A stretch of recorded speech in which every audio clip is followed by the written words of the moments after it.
Perspective.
Perspective.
Perspectives.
Perspectives.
supposed to say the lines. Oh, is it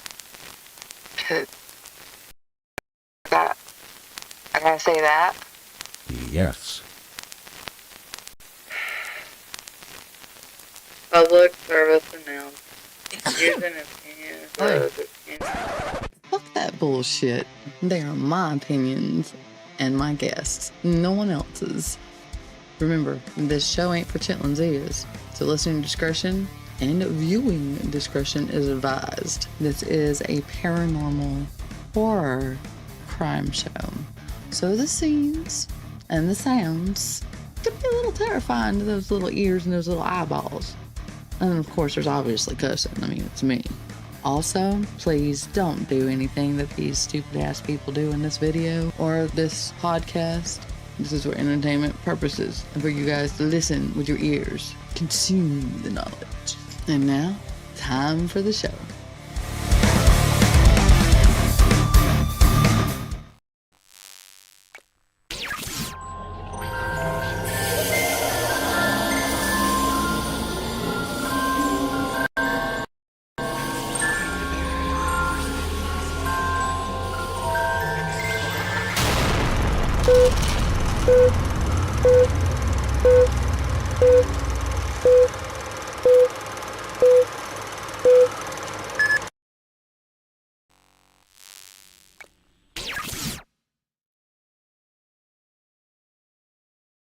Well, gotta unmute everybody.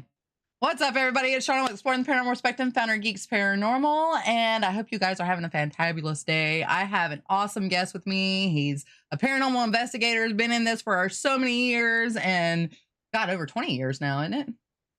Yeah. Almost 25.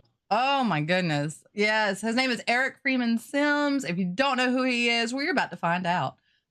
Welcome to the show, Eric. Thank you so much for being on with me. And he is also a mutual friend of my friend Sin. He's actually really better friends with Sin than I am. Yeah, Shauna, thank you. Thank you so much for having me on. I love going on doing interviews. It's just fun to just talk about the paranormal. Oh, it is, isn't it? And just sit there and chit chat about it forever. Yeah. I love doing that, especially learning about experiences and what you went through. So go ahead and start off and tell everybody how you got into the paranormal. So my first experience that I can remember was when I was 8 years old. I was asleep, and most kids like the door open, right? Because I was a weird kid. I've always slept with the door closed. I still do as an adult. I just feel safer. I don't know. It just makes I never wanted the door open when I was a kid. And one night I sat straight up in the bed, and my door was open, and there was a lady that was glowing like a white, yellow light standing in the door. Oh, wow. And it scared me, so I jumped up and flipped the light on, and she was gone. And you were brave enough to turn the light on at 8 years old. Oh yeah, I was jumping up, turn the light on, slam the door. Yeah. And she wasn't menacing or anything, you know. Mm-hmm. And my parents bought the house before it was even built, and so don't know where she came from. Don't know. Never seen her again. Oh wow. Yeah, and then so that kind of threw me into being fascinated with the paranormal, because I was like, you know, what was that? You know, I was a very curious kid. I was one of those kids. Yeah, I was one of those kids that would take apart things to see how they worked and put them back together. So kind of analytically scientific minded. And so I didn't let it scare me long term. It just made me curious. So I became one of those kids that would go to the book fair looking for the ghost books and Bigfoot and like all the paranormal stuff. And then my father passed away when I was 14. Oh, I'm sorry. And when he passed away in 97, that threw me more into trying to figure out, because my parents didn't really raise me religious. My dad was agnostic, and that's what I am now. And so I wanted to find out, okay, well, you know, where do you go? Because I grew up in the Bible Belt in Middle Tennessee, the buckle of the Bible Belt. Right. So, you know, it's and not being brought up religious is kind of weird, especially back then. Now it's, you know, a lot more liberal and a lot more people. But so that kind of threw me into that. And so somehow I convinced my friends to go to cemeteries and investigate and try to, you know, and we would take the old shoulder camcorder with the big VHS tape in it. Yeah. And a voice recorder that took the little mini cassette tapes, and, you know, not knowing what we were doing. I mean, this is before the TV shows ever, you know, Ghost Hunters, any of those were ever on TV. And I didn't even know at that time that people actually did this as a hobby. Oh, I just wow. knew, Yeah, I no, knew, I didn't either. yeah, I knew that the local high schoolers would sneak into graveyards, and there was even a couple of historic locations that sneak into in the middle of the night and have experiences. But it was more to like try to scare each other. And Yeah. me and my friends weren't like that. We were more curious, like I said, about Mm. what happens after we die. And so yeah, I don't know how I convinced my group of friends, but we continued to do it. To this And day, then y'all are still doing it together? no, Oh, they all kind okay. of moved off from the paranormal, but of course, then I Oh. got more paranormal friends like Sin and Yeah. Austin Lawrence and a bunch of my other buddies. But get into the world with all the people who are knee deep in it like I am. Mm-hmm. And now my friends that I still hang out with, that were around back then, they're all interested in it, so they're always asking me questions and picking my brain and stuff. But and then especially with the book coming out, they're all like, "We gotta have a copy of your book." And so they're still interested, just not they didn't get as deep in it as I have. And so just been investigating for a long time. When I was 18, for my 18th birthday, a good friend of mine who was about 10 years older than me, he bought me a book. It's still out there, and I'm trying to think of the name of it. Um, it was like the first guide to ghost hunting or something like that. Oh, And yeah. that's when I found out that people actually put together groups and did it as a hobby. And then Yeah. I never joined a group in the early 2000s because I had applied for like Nashville Paranormal and some of the other paranormal groups that I found around. And this is, before social media and stuff. And they wanted you to have experience. And I'm like, well, how do you have experience in something if somebody won't give you experience? Exactly. It's kind of like the working force anymore. Yeah, it's a catch-22. Like, how are you supposed to get experience? Yeah, if nobody will give you. So I never really joined a group. I've always kind of been a lone wolf and did my own thing. And I've gone and been a guest investigator, after I did get my own experience. Mm. And so I've always kind of just done my own thing. But I have plenty of groups that I'm friends with that I go investigate with. And like with Sin, we do events and things together. And my friend Austin Lawrence do events together. And I've had several other investigators, Lee from Medics for Paranormal and a couple other groups, Regina, that I've done events over the years with. And so it's for me, it's fun to jump around from group to group and not like be beholden to one group. Yeah. Yeah. I'm learning that over the years. I've had my own group, and doing it with other people from other different aspects of the paranormal has been more interesting to me Yeah. than I think doing it with a group. for me, it's you learn a lot too, how different people do different things and how they view the paranormal differently than you do. And so I think if you're open-minded enough, you can learn a lot more by going with other groups and stuff and seeing how they do things and pick out the things that you like and things that you don't like. I've found out over the years I'm not a big equipment guy. Same. I used to be. Yeah. And then being scientifically minded, I'm like, well, how does this work? And then to me, I'll debunk it for myself. I will never go tell anybody else because this is not a proven science. So I'll never go tell anybody else, don't use REM pods. Right. Because I can't tell you they never work. I've seen them when I'm pretty sure that we were having a conversation through a REM pod, but I think for the most part, they don't. But they're also fallible because you can set them off with a walkie-talkie. Oh, see, I didn't know that. Yeah. Oh, yeah. Yeah. So why couldn't your cell phone set it off at random times? And I mean, even a trucker 5 miles down the road that has a CB that reaches hundreds of miles, why couldn't his radio set it off? If it's on the right frequency. So, so also looking at that, I don't watch the paranormal TV shows anymore because when they bring out the REM pod, I'm like, well, there could just be a producer or the cameraman can and you don't even have to talk in the walkie-talkie. It won't even make a noise. You just push the button to talk and it will make the REM pod go off. And you can be 5 rooms away. And yeah. So somebody's it's so easy to asking fake what are stuff REM like pods. Yeah.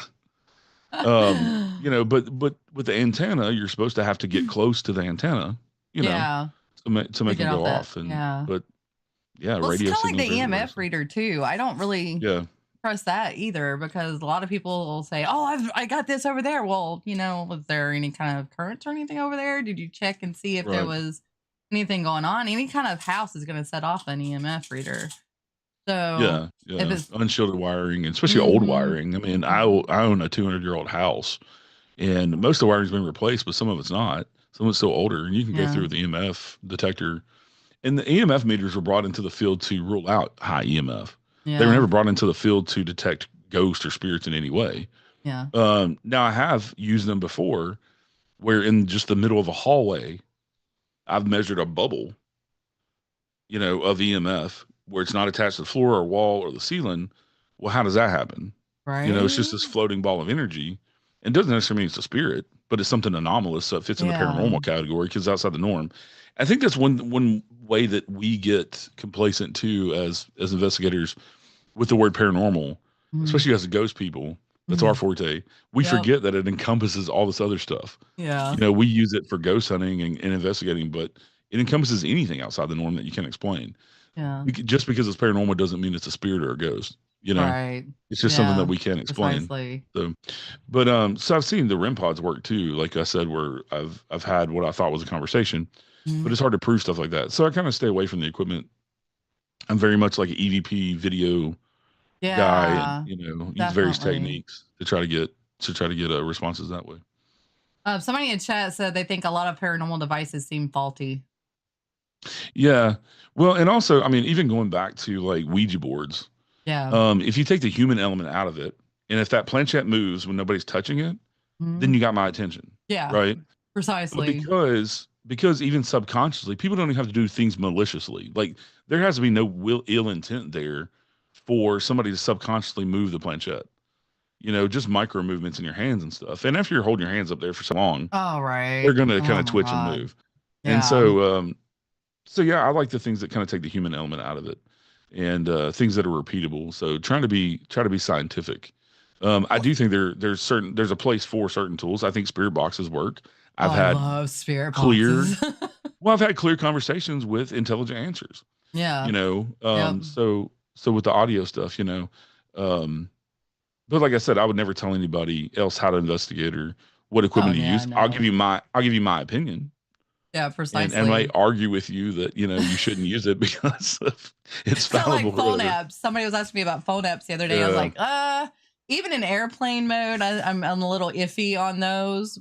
I mean, they may work, they may not. I don't know the ins and outs of how they work, so I couldn't tell you. But that's my idea on the Ovilus. The Ovilus was built with a certain amount of words in a box, and it's like, how does the spirit know what word to pick out of? Right. If I had like a list of the words that were involved with the Ovilus, and then the spirit came out with none of those words listed, then that would be a questionable situation. Right. But I don't trust the Ovilus. But some of the phone apps, just real quick, sorry. Some of the phone apps, they have access to your GPS and location and everything. Mm-hmm. So a lot of people have said, well, I was at a jail and it spit out words that pertain to a jail. Even if you turned your phone on airplane mode before you started using it, it already has the location where you're at. And so if this is definitely, like if it's Waverly Hills, this app could be programmed with AI to search the internet for Waverly Hills, and it will spit out words that pertain to that location. And, so those apps, especially like Ghost Radar and that type of crap, it's entertainment, and that's why it's marked entertainment, and so just know that those things are fallible, and they're especially when it comes to apps, it was created by a person, and you don't know what their intentions were. Obviously, some of them, their intentions were to make money because they charge $15, $20 for an app. Right.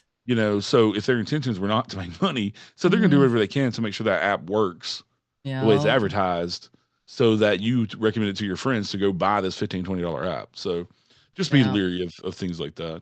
Oh, definitely. Definitely. Now, you were talking about whenever you first started investigating, you were using the old video camcorder and the tape camcorder and all that. Now, do you think that those are better to use than the digital ones that we have nowadays? I do in a way. And there's a couple of faults there also. Mm-hmm. If you're using fresh tapes, I think they're great because the way that it picks up magnetically and records onto the tape, I think there's something there with the paranormal because we believe that EMF plays a big part, which is electromagnetic fields. So if it's recording onto that tape magnetically, then I think it's picking up maybe some things that the digital cameras don't pick up, and the digital even digital audio recorders. Now, if you keep using the same tape over, you can have things that is called ghosting, where pieces of video will overlap and it'll look like a ghost in your video, but it's not. And the same thing can happen with pictures too. Even with digital pictures, people don't understand that even if you delete a picture, there's still a little bit of that data left behind. So even if you've wiped a memory card clean, but you've already used it, you can still have that ghosting effect in some of your Yep. pictures if a little piece of that data is left and it decides to insert it into your picture.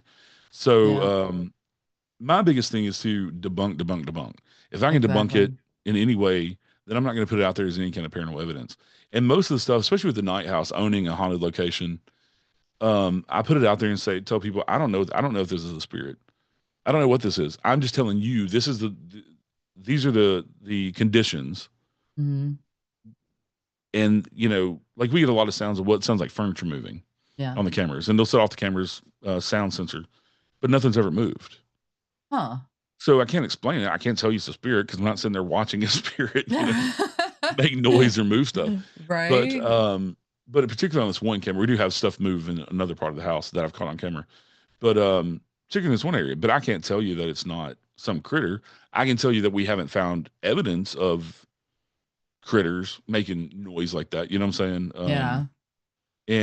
And the big thing too with those cameras is there's a camera on the opposite side of the wall in another room that does not get set off, but these noises are loud enough it should set off half the cameras in the house. Right. But it only sets off one camera. So I can't tell you that that's I can't tell you that that's a ghost, but it's paranormal because it's unexplainable.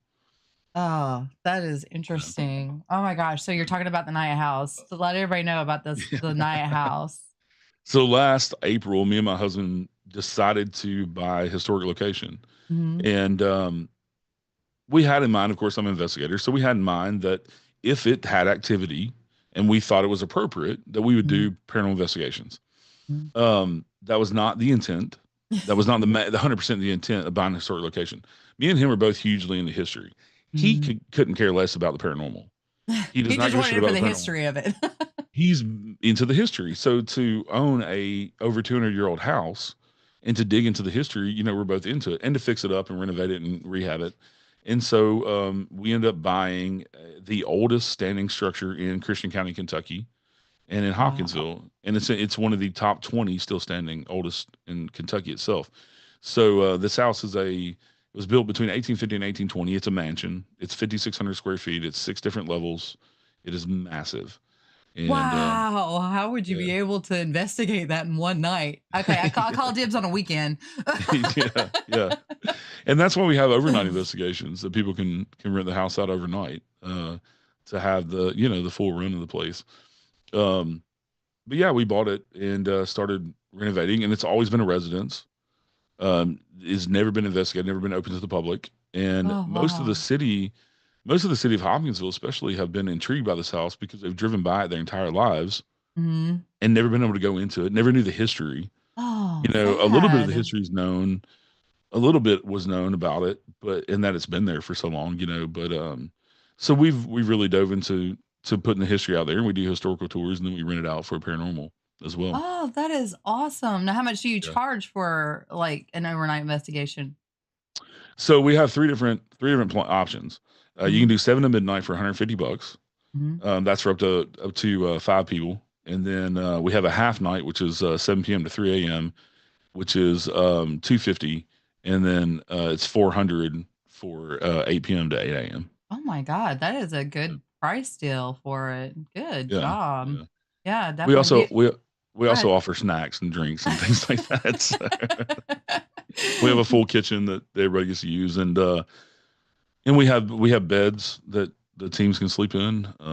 It's not a museum. That's one of the big things we tell everybody. There's no thing off limits. You can sit on the couches. There's a few pieces of furniture that are old that we're like, please don't mess with that. But other than that, all the beds are functional, and the couches. That is really nice. All right, this is on my list. It's called, now, is it the Night House with a K? Yes, the KNIGHT. Now, the history on the house, what have you found on that house that would go towards the paranormal aspect of it?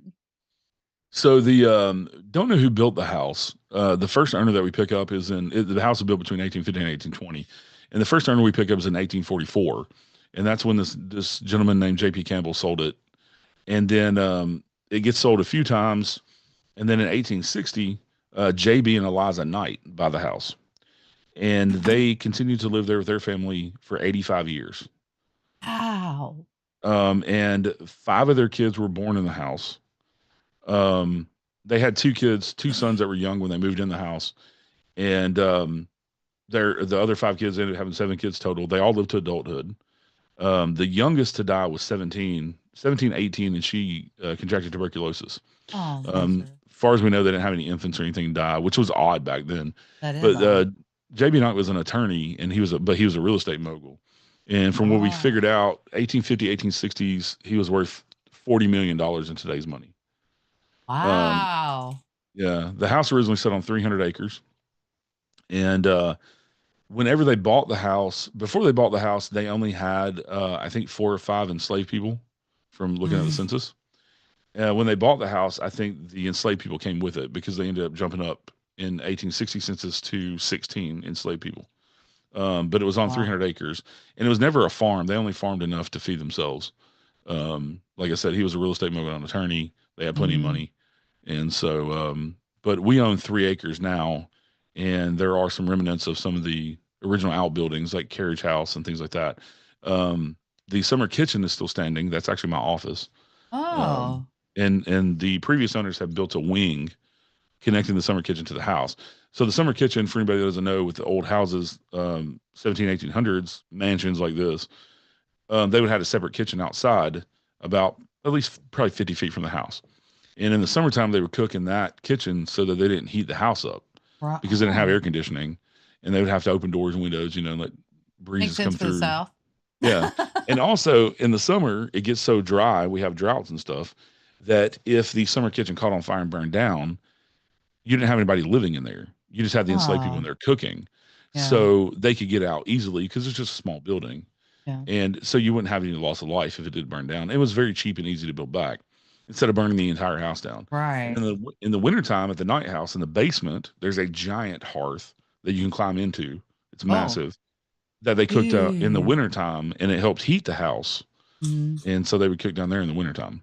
Oh, interesting. Yeah. So, but with the family, the Knight family living there for so many years, they all, the majority of the family died there and had their wakes in the house. So, yeah, the last descendant, Thomas, he was the youngest son. He died in 1939, and his wake was held in the house, in the dining room. So. Interesting. And 2 of the children lived there. They were born there. They lived their entire lives and died there. That was, my gosh. Yeah, that was Charlie, one of the sons, and Ida, one of the daughters. Neither one of them ever got married and never had kids. And so they were born in that house, and they died in that house, and they lived there their entire lives. And I'm pretty sure Charlie they're still was there. yeah, Charlie was 70-something years old when he died. I think 74 in 1924 when he died. And then Ida lived until 1938, and she was well into her 80s. Oh, what happened to the house between then and the time you bought it? So then, it went to the oldest grandson that was living, and he actually ended up dying in 1942. And nobody else in the family really could afford to take the house over, because it was so big. And so it was, they did a big auction in 1945, and they auctioned off every piece of furniture that the Knights owned. So we don't have any original furniture from the Knight family in the house, unfortunately.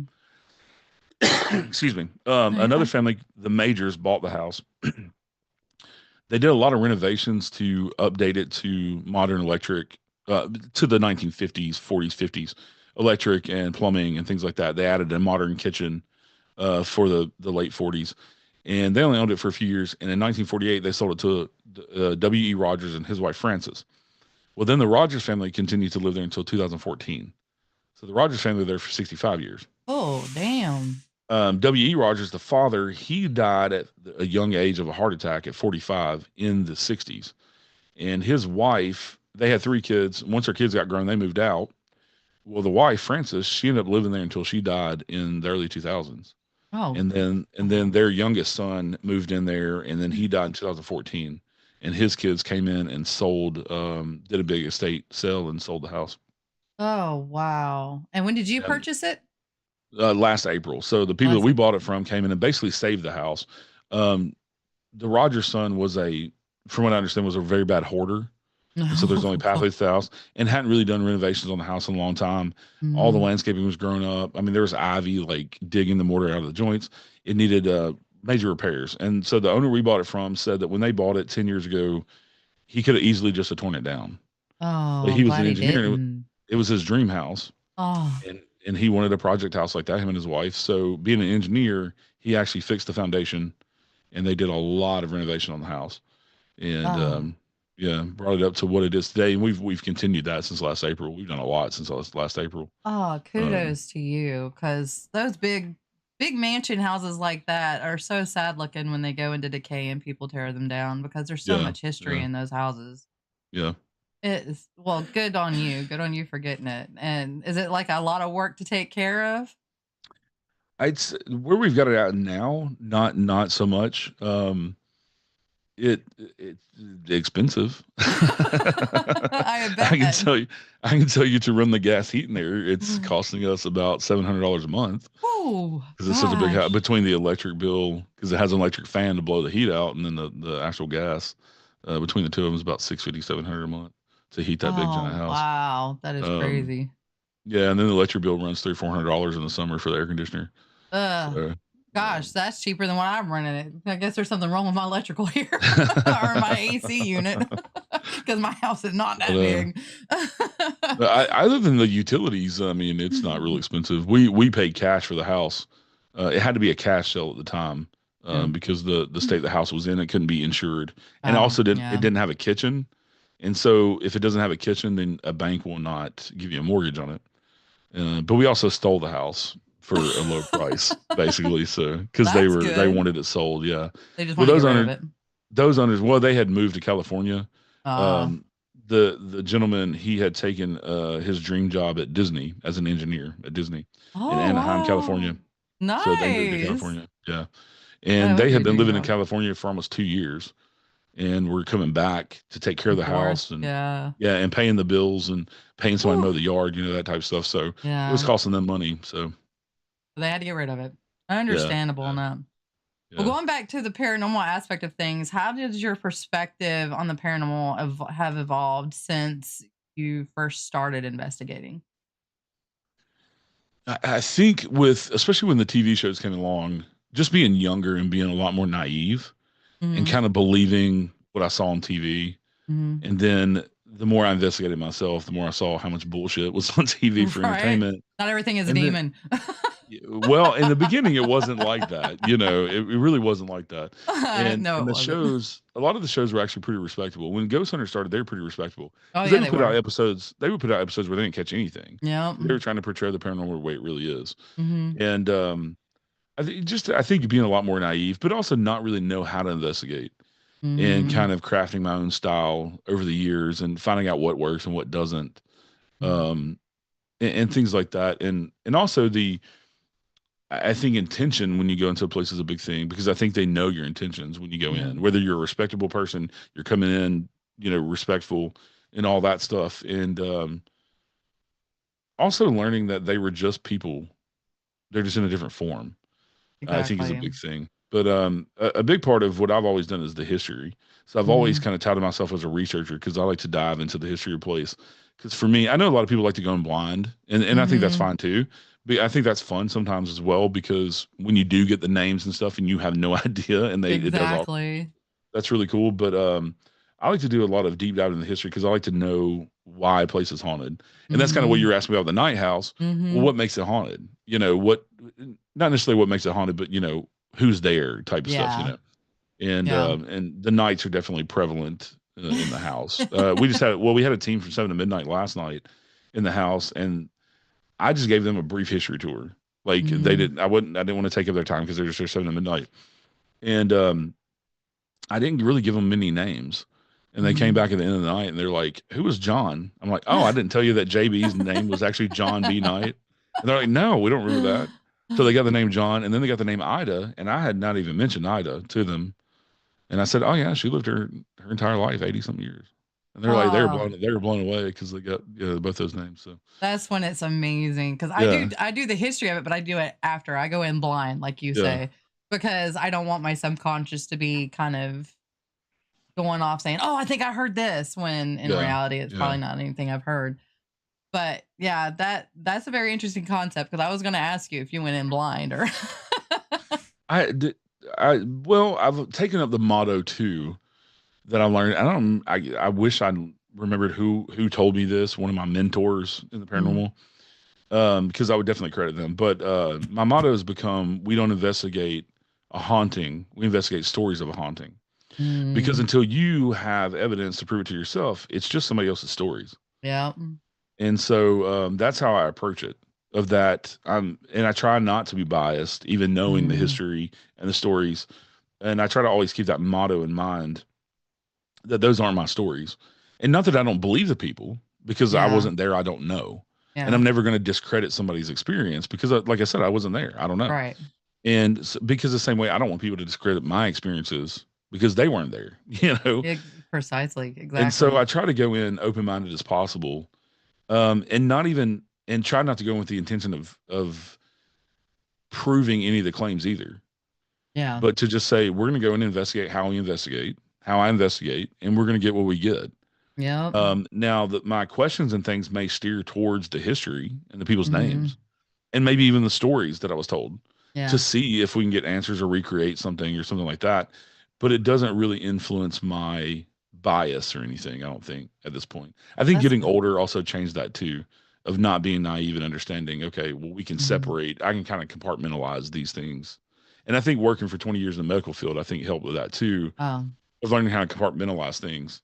Um, mhm. as far as taking my emotion out of it and what I think about the stories, in my opinion, and just doing the job and then coming back, to Yeah. put it all together.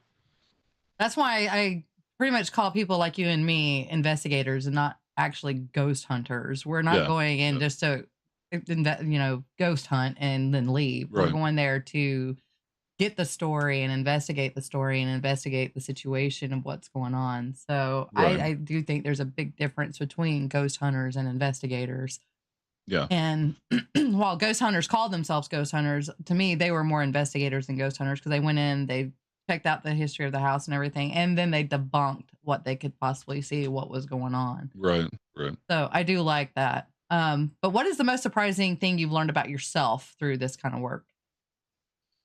Oh, that's a good question. I don't know if I've ever been asked that on the podcast. Yay.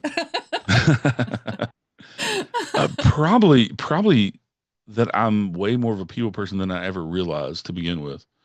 I'm kind of an extroverted person anyway, but just that I'm really good at finding common ground with people.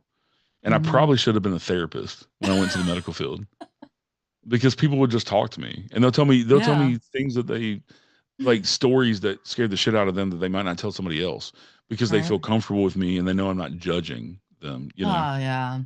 But I That's a think big that aspect. I think that comes with taking care of patients for so many years too.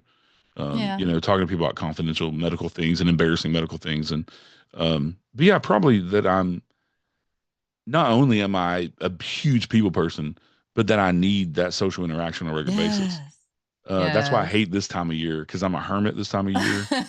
And I hate it because I need, like, in-person social interaction.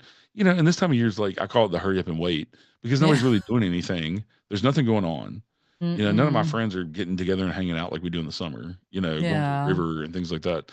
But yeah, that I crave that. That's probably one of my favorite things about investigating, Yeah. especially with doing public ghost hunts. And that's why I do them all the time, because I find it so much fun to interact with people and hear their stories, Yes. and hear the different perspectives and things like that. Also, I found out I really like to teach people. Oh, And so doing the nice. public ghost hunts, you get people that come in who have never been to an event like that. They've just Mm-hmm. seen things on TV. And to teach them in a way that is not offensive, Mm-hmm. that what they see on TV is not real. Yeah. Say, well, some aspects are, but you need to take it with a grain of salt, and be skeptical. And so to teach people, this is how it really goes, and to set those expectations of, this is like fishing. Sometimes Mm-hmm. you catch them, sometimes you don't. Like, they're Exactly. not circus performers. They're not just going to show up and Exactly. perform. We're going to be Exactly. respectful. And I even, the night house, when I got a team coming in, or we're going to do an event, I go through and talk to the spirits and say, I understand you're not performers. This is out of respect. We're trying to tell your story.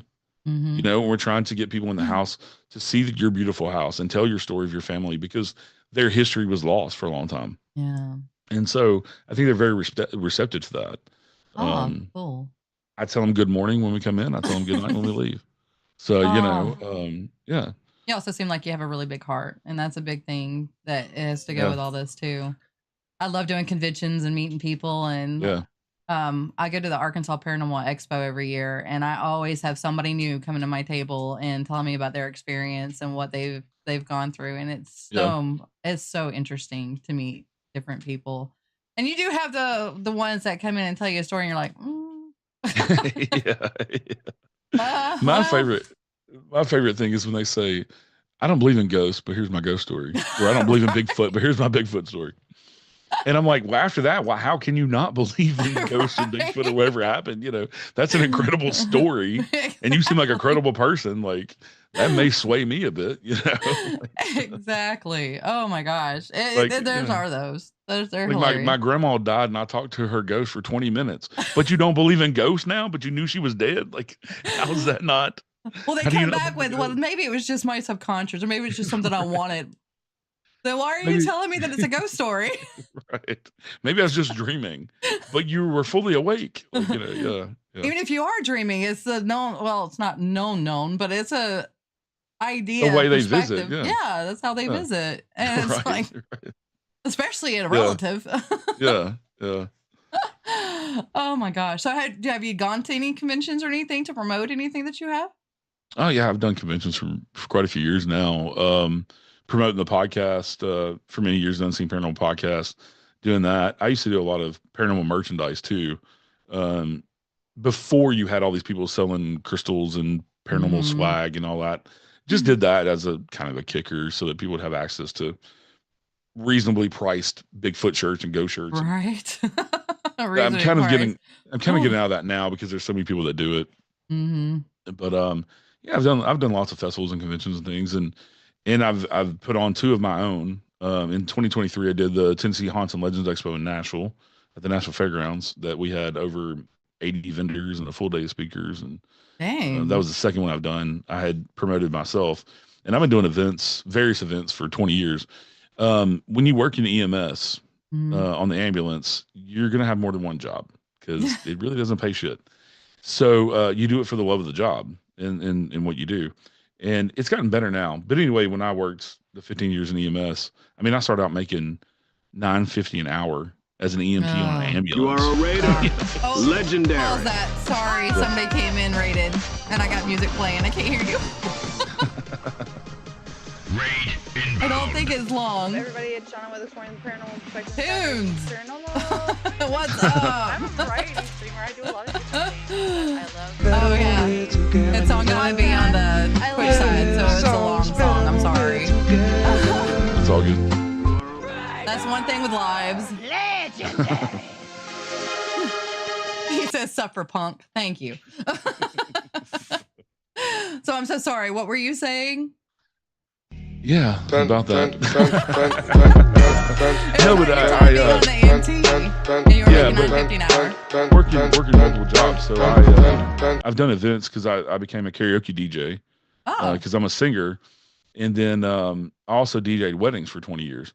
So I'm very well versed in doing events. So anyway, I've gotten hired to do Goblin Con 2025 in Hopkinsville, Kentucky in October. So I'm the event coordinator putting together that entire 2-day big event that we're doing to commemorate the 70th anniversary of the Kelly Hopkinsville Goblin incident. Oh, 1955. Yeah. So do you believe in all the cryptids and everything that they talk about? Some more than others, especially doing the podcast, my podcast, because I have a guest on every week and I've done 170 guests. I've learned a lot. And at first, like, if you asked me 3 or 4 years ago if I believed in fairies, I would be like, "You're full of shit." I don't believe in fairies. Right. But now that I've talked to people and heard stories and eyewitness stories, I'm like, I don't know. It might be, maybe true.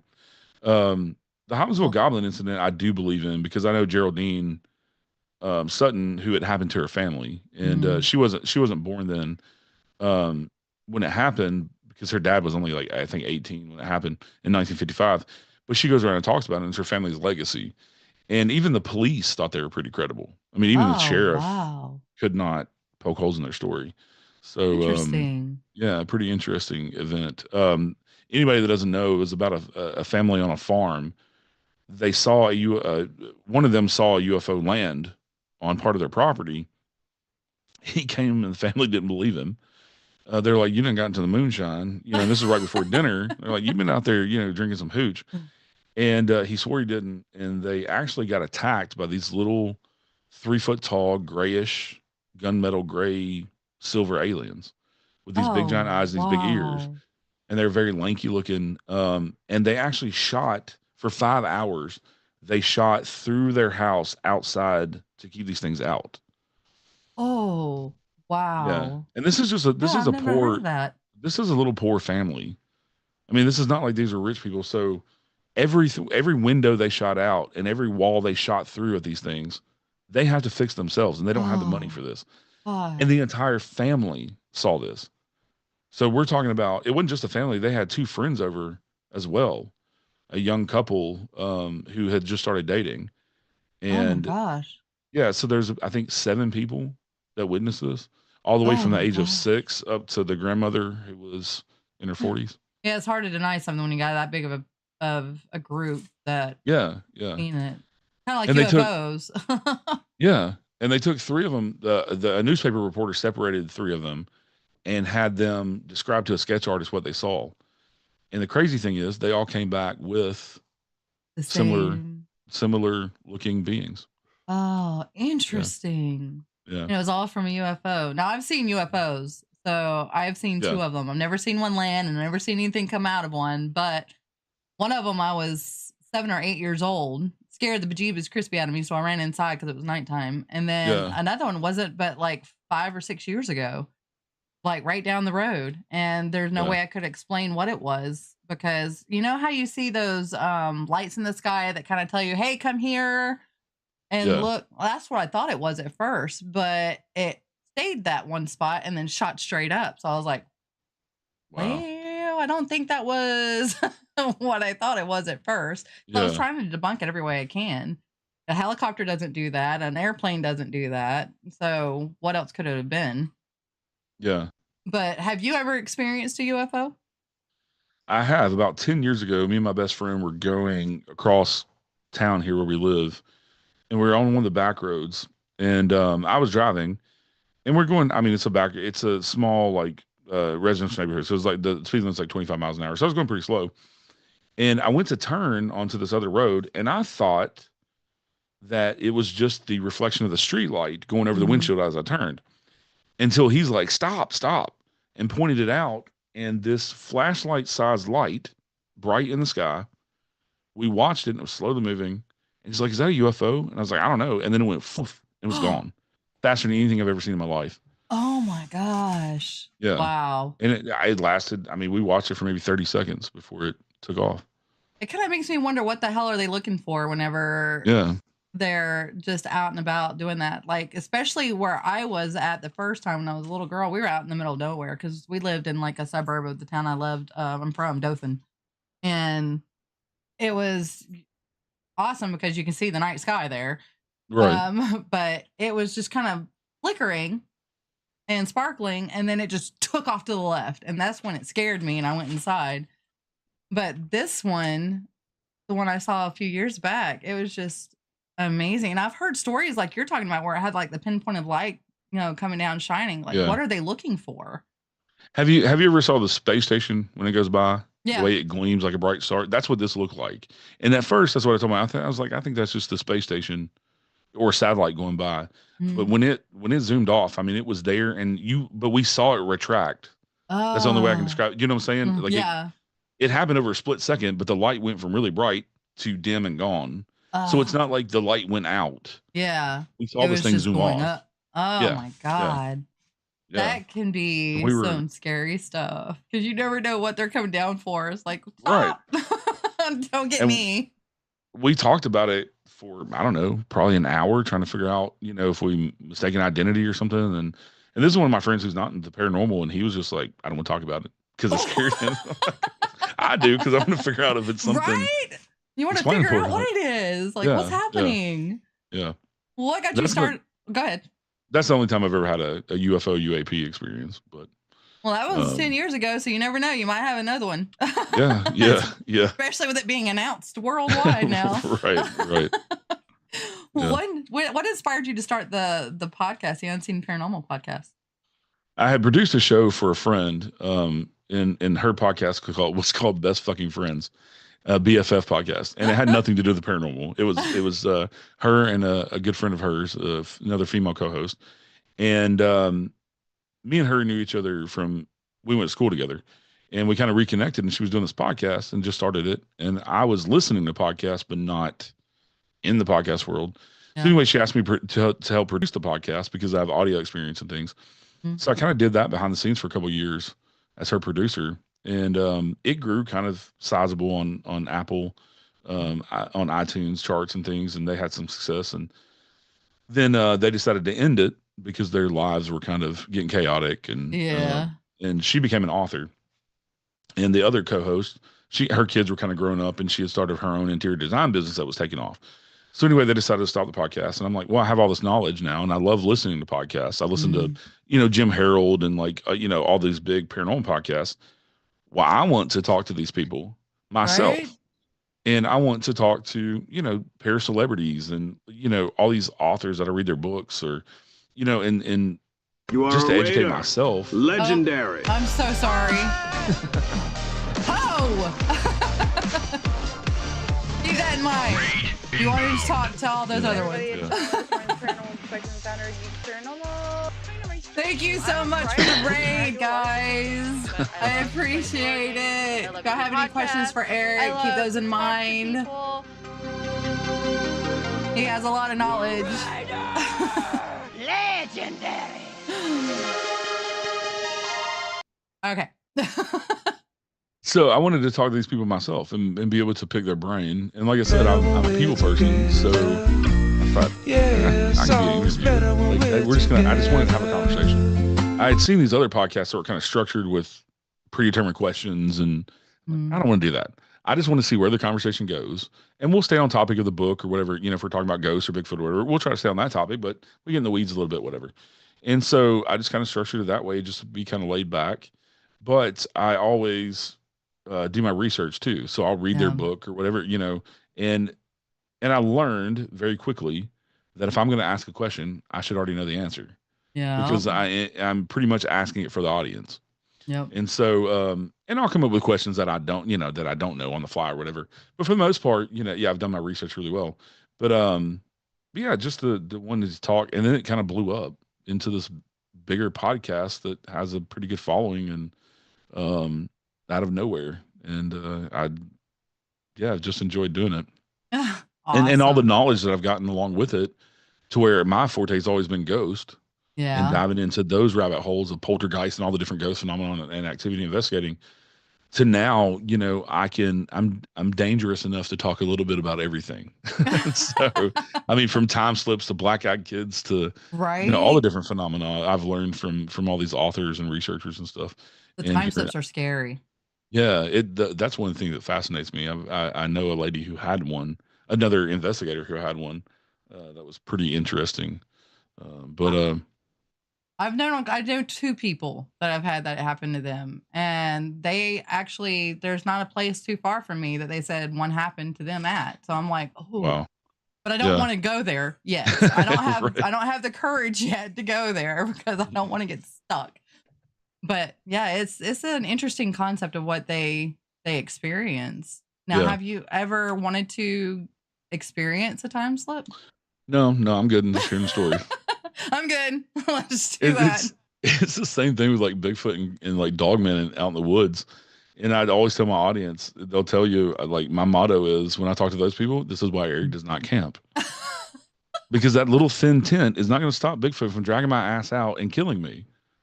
Or a dog man eating me, or no, I want a glamp. Give me an RV with heat and air conditioning that has solid walls. Yeah. And if shit goes down, I can get up front and drive it off. And get away from the situation. And if I go in the woods, I'm well armed. I can tell you that. I'm definitely well armed when I go in the woods. Yeah, but precisely. I'm curious about the stuff, but I don't necessarily want to go out in the woods searching for it. But I don't mind a ghost could come up and kick me in the ass, and I'd love it. Right. But Bigfoot can kill you. Werewolf can, Dogman can kill you. I had thought about going on a Bigfoot hunt, and I know a guy that's not too far from me that actually goes on Bigfoot investigation, and I was told by a mutual friend of ours to ask him. He'll take you. And I'm sitting there asking one of our other co-hosts about it. And he's like, nope. I'm good. I know I'm good because I don't want him to eat me, and I'm tasty. Right.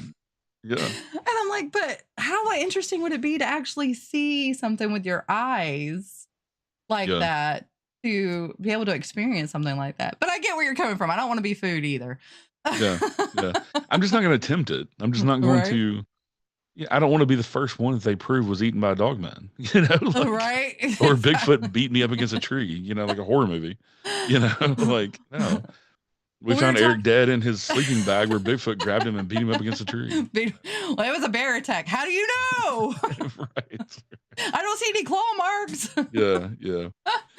But like at Hinsdale, they talk about fairies and pukwudgies and everything. And there was actually a step up, like stairs that actually led to the fairy tree and everything. And I never did go up it, because the one time I was going to go up it, it was going to be at night, and it has like a little lit path to go up. Yeah. And I was going to go, but I had this feeling in my gut that tells, that's one of your instincts, people. If you have a feeling in your gut not to go, don't go. Yeah. But you're also out in the middle of nowhere there too. So if you were to go, you've got animals in the forest, you got the fairies and pukwudgies. You never know. I mean, pukwudgies are notorious to be tricksters, and you don't want to experience that. Well, and that's the other thing. Like, we have mountain lions and bears around here, and we're at the foothills of Appalachian Mountains, so we have bobcats and all this other stuff that will eat you. That is real, Yeah. And not to mention the most scariest thing on the planet: other people. And there have been plenty of serial killers out in national parks and things, So, because I'm a big true crime buff too. And so, me too. Like, no, I'm good. Precisely. I mean, that's the one thing I tell people. Ask me, are you ever scared to go in it? No, I'm not scared of the ghosts. I'm scared of humans. I'm scared of human beings, because those are the most dangerous that I've experienced in my field. That's funny. The biggest question I get from the night house of owning it, like, you spend the night there? Yeah, all the time. Why not? I spend the night at plenty of other locations. And like, they wake me up occasionally. I'm like, look, you had your fucking chance. I'm going to bed. Leave me alone.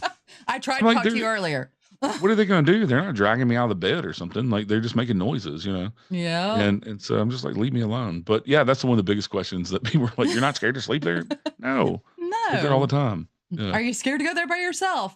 No. I'm there all the time. Nobody knows that people know I'm there. Yeah. I'm not scared of going by myself. But they have the big thing of don't ever go anywhere by yourself. What do you think about that? Yeah. I think that's good advice. I think it depends on where you're going. Yeah. I mean, if you're going somewhere like the night house, I mean, it's there's nothing there that's going to hurt you. I mean, unless you fall down the stairs or something. But but also we always stay on site. But no, I wouldn't go off in the woods by myself searching for Bigfoot or something. Not even because of Bigfoot, but just because of other things. If you do fall and break your ankle or something, you're out 2 or 3 miles in the woods or something. You just need to be well prepared. Yeah. But I do know investigators that do investigate, especially ghost phenomena by themselves, and they seem to enjoy it. We've had a couple of YouTubers in the house.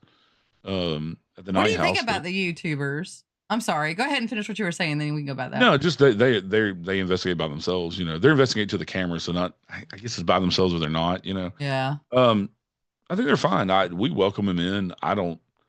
They have to sign a rule sheet that explicitly says there are no demons in this house. There's nothing evil in this house, and so you're not going to portray it that way, right? Right. So that would be the only time I'd have an exception with them. But no, the ones that we've had in so far have been very respectful and very much against the demonic things and saying everything's demonic and evil and things like that. And also the night house, everybody that comes in, whether it's for history tour or for the paranormal specifically, or even just our friends and family coming to hang out, we have some hangout days up there, say the house is really welcoming. So you don't get any kind of sense of that. I've never gotten any sense of foreboding or something was, I mean, they get mad at me sometimes because they might not understand like what we're doing, but they'll get over it. They'll let us know, but it's nothing like malicious or, anything like that. But I think, the YouTubers, no, I think it's a give and take situation. I mean, just like the podcast, like when I have a guest on, I get content and they get to advertise their shit. Yeah. Just like we're doing now. I Yeah. come on, we talk about the paranormal. I get to advertise my book, The Night House, like all that stuff, you know. So it's a give and take thing. It's the same thing with the YouTubers of people actually get to see somebody investigating on film. Yeah. And so it's a good advertisement for the Night House. So I don't ever want to check off on their videos or anything. And I understand why some locations do that, hospitals and things like that, because they still have relatives that are Yeah. living. Somebody may have been born at that hospital and now the hospital's closed and they do paranormal stuff. So you wouldn't want somebody coming in yelling demons and all this other shit. Well, Yeah. my Right. grandma's not a demon. She died there, you know, type stuff. Yeah. So I understand some of those locations that have sensitive histories. But as far as the Night House, they can yell demon all they want. I have all the evidence to back it up to say, prove no, that. there's not. Yeah. But if I catch them doing it, it's on the rule sheet. If I catch them doing it, then they will be kicked out. Ah, House. nice. Yeah. Well, can you share? Go ahead. No, we just have a whole rule sheet because I don't play. Being an investigator, I know all the bullshit, and I'm just not playing with people. Like you can come in and be respectful, and abide by these rules, or you can leave. You know. Precisely. That's how it should be. Yeah. Now, can you share a memorable moment or revelation from one of your podcast episodes? There's been so many, so many guests. Right. I think I've been very, very, very picky about my guest, especially with certain subjects.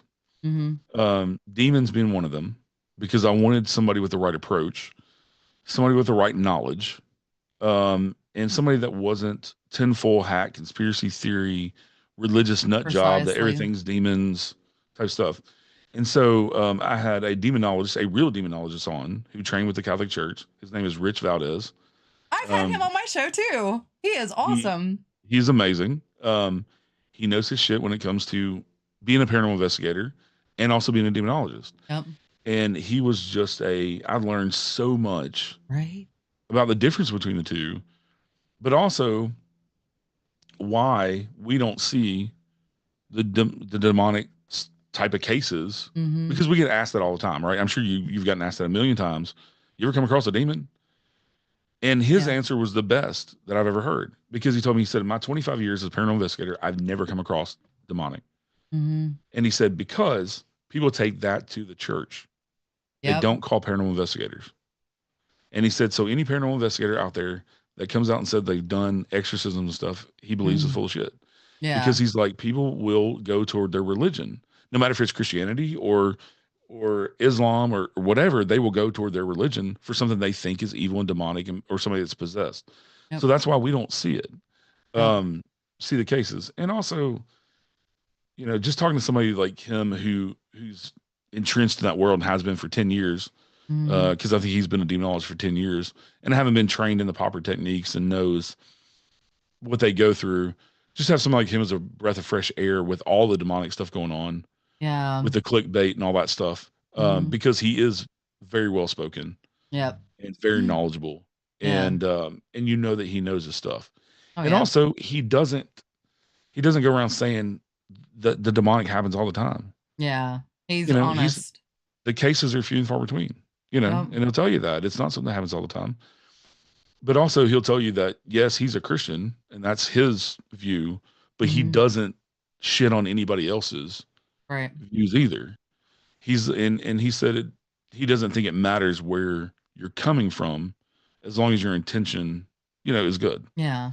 And so I think there was a lot. I learned a lot from him. Yes, definitely.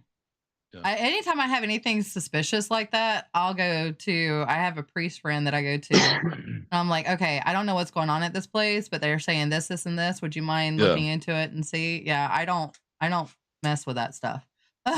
Yeah. Well, I've learned over the years, one of my other mottos I kind of use is, if you're an asshole in life, probably gonna be an asshole in death. Exactly. Why? I mean, if you haven't crossed over, if you just stuck around, why would your attitude change and your disposition? If you're old grumpy fuck when you died, why would that change? I don't think you're going to change at all. And I think some spirits like that will kind of portray themselves as something evil and demonic to scare people. Yeah. To get they want you out of their space. Yeah. Yep. Yeah. Exactly. Yeah. What's your go-to method for conducting a paranormal investigation? One of the biggest things that I use is a roundtable EVP. I've had great success with that, whether it be me and other investigators or me and doing a public ghost hunt and having a group of novices sitting around. And the reason that I think it works so well is for whatever reason, the spirits will always gravitate towards one person to talk to and answer. Mm-hmm. And what a roundtable EVP is for nobody, this is just my term for it. It may have another term that is more popular, but we set a recorder in the middle of the table. We all decide on a question, one question that we're all going to ask. And we go around the room and everybody asks the same question. And you always give between 20 and 30 seconds in between because sometimes it takes them a little while to answer. Mm-hmm. And we usually get results, at least on one or two questions. We may ask 10 questions, but only get one answer to one question. Yeah. Or we may get an answer to every question. If that happens, it tends to be focused on one person in the group. For whatever reason. The last time that I did it, the last public ghost hunt, the first public ghost hunt we did in January at the Night House, we had one younger girl, younger woman, sorry, she's probably mid-20s. And every time that she would talk, there was a voice talking over her. But it didn't happen to anybody else. And we're all sitting in the same space, sitting around. Nobody's hearing this voice when it's going on. And then also that same night, I had a lady who was part of the group who emailed me the other day and said that she was recording the same time that I was. My recorder didn't pick this up that I know of, but her recorder picked up when we were asking about names, the name Eliza, which was JB and Eliza Knight bought the house. And so she got the name Eliza a few times on her recorder, but I didn't get it on mine when we listened back to it. Interesting. Yeah. So do you do the Estes method at all? I suck at it, so I don't do it myself. I never get anything. I don't know why. I would guess it's probably because I'm ADD. Mm-hmm. I'm ADHD, so I don't think I can let myself get into like that trance. Yeah, my brain's going way too fast. But I've seen some crazy results with it, for sure. And I'd like to use the spirit box, but the SS method is definitely something that we use. I've also found that people enjoy doing it in a public ghost hunt setting. People that never done it are like, oh yeah. I've seen it on TV. Like I want to try it, they want to try it. And, one of the craziest that I've ever seen, we were at a place called Thomas House, which is, it's been on all the TV shows. It's in Red Bowling Springs, Tennessee. And it's a bed and breakfast now. They have about 40 rooms.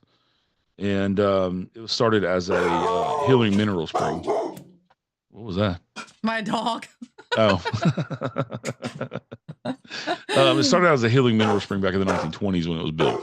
And so a lot of people died there because they came there with terminal illnesses thinking they were going to get healed by these mineral springs, and of course they didn't. So anyway, it's notoriously haunted. In 2012, it was called one of the hauntest places in America. And we were doing the Estes method there, and I've been there. When we do events there, we're there on Friday and Saturday. So we have two different groups when we do public ghost hunts. We have one group on Friday, one group on Saturday. And the thing about this place is, for the $100 a person, you get your own room with its own bathroom all night because it's bed and breakfast. Nice. You get fed a buffet style dinner, country home cooking buffet style dinner, and you get fed a country style buffet breakfast the next morning before you leave. Oh man. Yeah. And so we go in and investigate all night. Us investigators are usually up until 4 or 5 in the morning. And so people can go to bed whenever they want, or they can hang out with us all night. Right.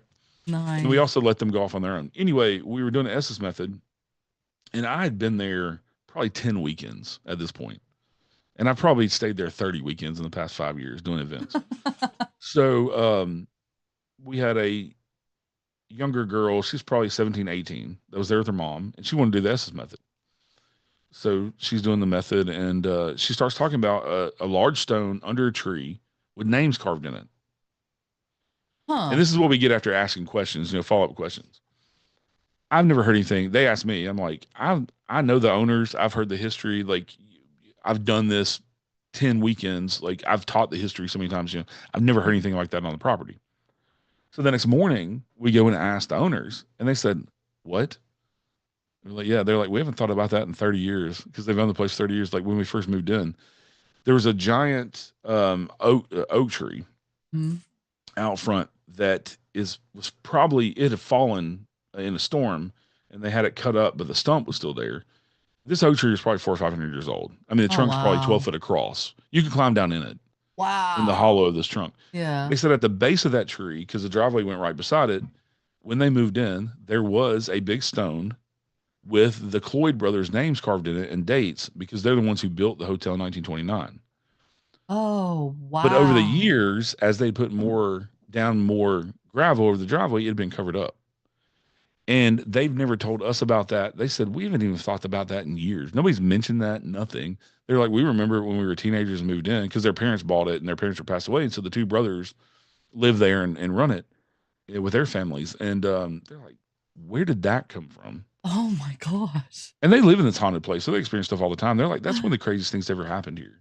And they tell people to this day about it when That they is talk about it. crazy. Yeah. And she was dead on with the S's method. Wow. Yeah. That And is when it's amazing. Yeah, and we went out there with shovels trying to find it, because they told us if we could find it, dig it up. Like, that's crazy. And they told us exactly where to find it, but it's been 30 years. Yeah. So you got to think, it's on this hillside. The driveway's on the flat part, and then it goes down the hill where this tree was. And so, soil and things have washed down over the years down the hill, and then gravel on the driveway and all that. So we couldn't find it, but they were like, yeah, it's there. It's buried there somewhere. Yeah, Oh my gosh. Sounded like the spirits wanted it dug up. Yeah. Well, it was just a great validation from the Cloyds that they're still there, which we thought. And it was just a great way for them to validate, hey, here's something you've never heard. And we want to show off for you that night for whatever reason. Yeah. That is awesome. That place is amazing. I'm going to have Thomas to check House is that a out. wonderful, wonderful place. Yeah. THOMAS or TO? THO. Okay. Yeah, Thomas House. Ghost Hunt Weekends. He's pretty much there every weekend, and he does events every weekend there. Oh, sweet. They're usually doing public ghost hunts every weekend. Yeah.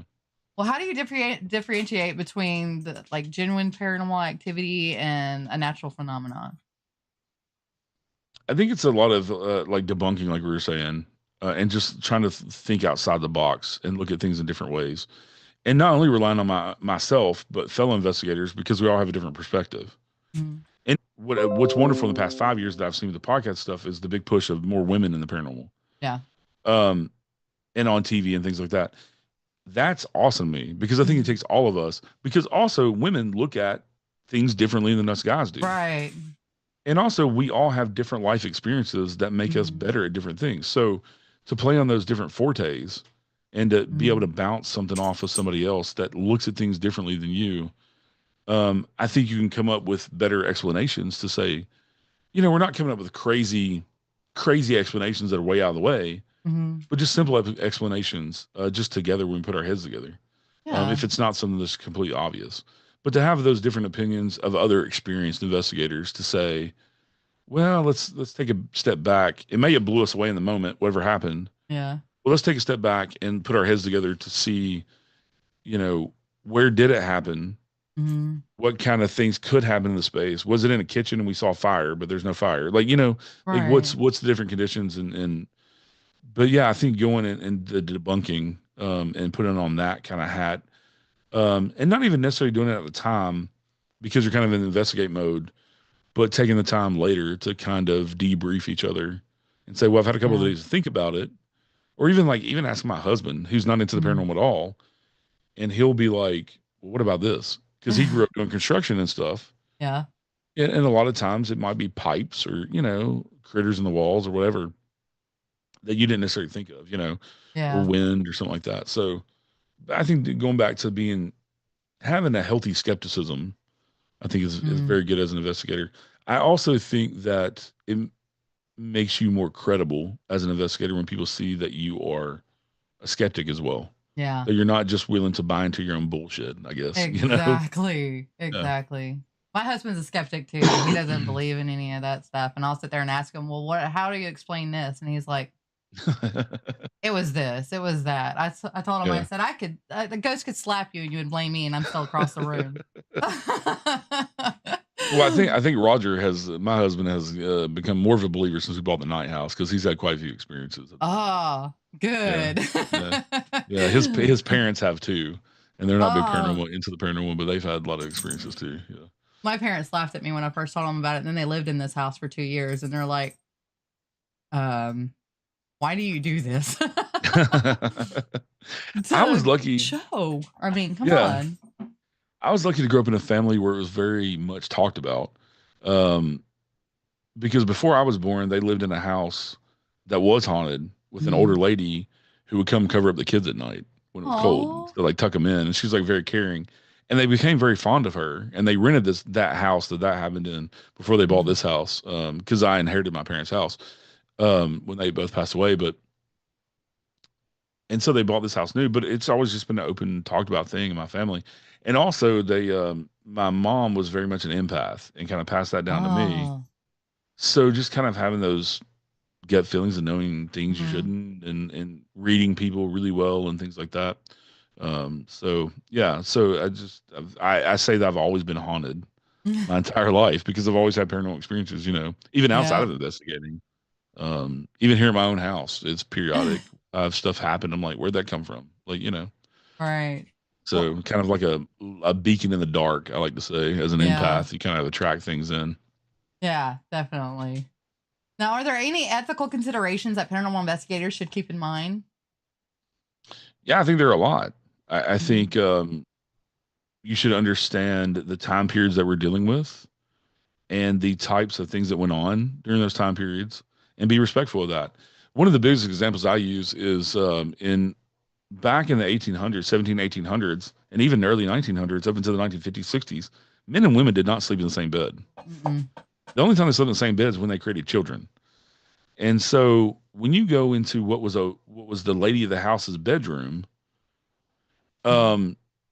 she's probably not going to talk to you as a guy because strange men in her room would have gotten her in trouble by her husband. Yeah. Her husband's the only man, other than their kids allowed in her room. Yeah. So you have to think about that too. Ethically, she's probably not going to talk to you. Right. Also different religious beliefs, but I think if you just go in respectful all around. Yeah. I also think that it's unethical to go in and think that you're going to move a spirit on. Yeah. I don't think that is our job. I don't think that's any of your business.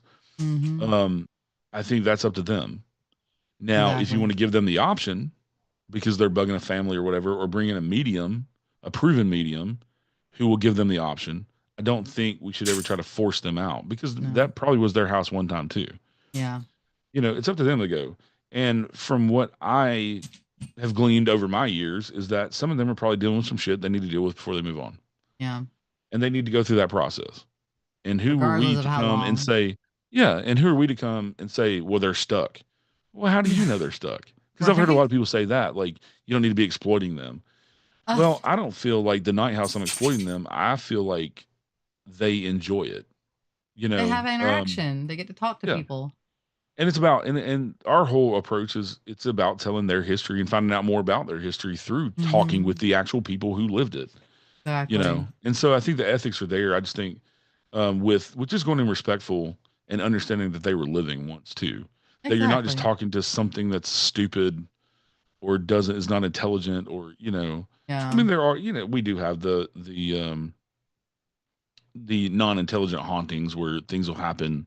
Yeah. Regardless, it's a, imprint on their environment or whatever. It's going to happen regardless. It's not intelligent. It doesn't have any kind of consciousness. Poltergeist, things like that don't really have a consciousness because it's, psychokinetic power from a human. But when you're going to deal with intelligent spirits, talk to them like they're people, Exactly. You can even create a bond with them. I went to an old hospital in Arkansas, and every year I went, I would get a freak over the speaker box, and I would get, but as the times went on, it kind of seemed more like it was a compliment or an endearment that they were giving to me because I don't look like a woman that would look like a woman back in the early 1900s. Right. Yeah. So me coming in with tattoos, piercings, and different color hair, I am a freak to them but it seemed more like an endearment as time went on and the more time I went in there. So yeah, just because they call you a name doesn't mean they're after you or they're going after you. That's just maybe at first they're just like, oh freak, gosh, what are you doing here?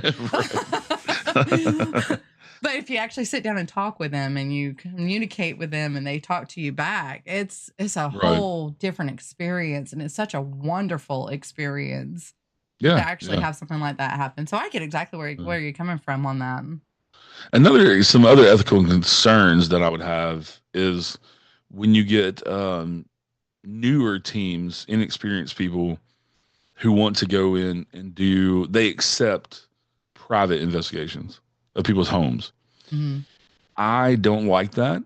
I think you need to bring in somebody who's more experienced and well-versed to deal with those people. There's a lot of considerations that go into that too, mental health and things like that. Yes. That the people may be experiencing mental health issues. Exactly. And so I don't do private cases anymore because they're so complex and difficult, and they get compounded. You never know what you're going to walk into. Ways. That too. And people don't think about that. You're going to some stranger's house, you don't know. Exactly. Their intent might be to shoot you and kill you. You don't know. Exactly. I mean, you don't. And if they're having mental health issues, you definitely don't know. And so there's ethical concerns there. Also, I've seen these paranormal teams that have been together for 2 months with a lot of inexperienced people, and that's fine. You have to get experience somewhere. But then they put themselves out there to where they're on the cover of newspapers and things. Right. And I'm like, well, that's all fine and good, but where does that get you? Yeah. Because now you're being called by private people in private homes to come investigate stuff. And you're getting yourself into things that you shouldn't be. Right. And I still go into situations sometimes that I'm not versed in of how to handle this particular haunting or whatever. But because I've been doing it for so long, have an entire network, as I'm sure you do, of people that I can call that are experienced. Yeah. So if I have something demonic that I think is demonic or evil, I have people like Rich Valdez I can reach out to. I have his phone number. And he told me, call me anytime. Yeah. If you have issues. I've got other friends that are well-versed as mediums that I believe in as mediums that can step in and help and things like that. So I don't think it's I don't want to discourage anybody by saying, well, you're inexperienced, don't do this. Part of the inexperience is that you're not networked as a team that's been doing it for many years, or as a person that's been doing it for many years. And people ask me about cemeteries and things. Well, I don't investigate cemeteries, but I did as a novice to kind of wet my feet and figure out what I was doing. And I think that's great, as long as you have permission, don't be trespassing. And there's plenty of locations that you can pay to go to now and cut your teeth on without, and have people like me who own a location that I'm experienced. And most of the teams that they ask me, I've had a couple of teams that were novice teams, and they've asked me to help them get started. Yeah. I don't have a problem with that. I'm just going to sit in my office watching TV anyway while you're investigating. I'm going to be there all night with you.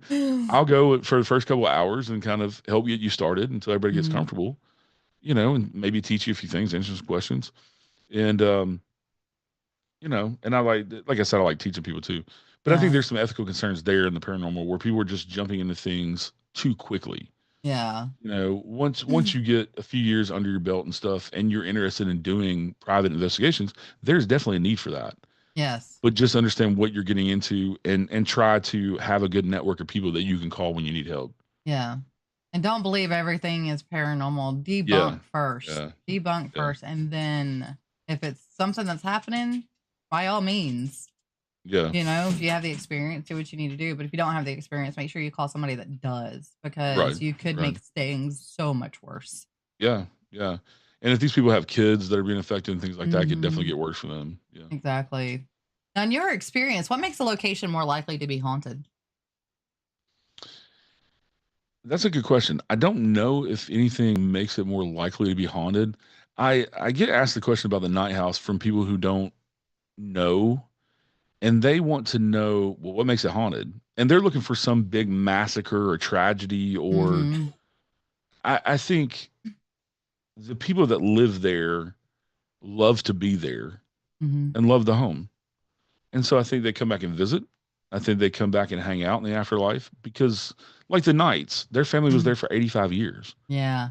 that is the entire legacy of their family, of their immediate family. Yeah. You know, the parents and all the kids.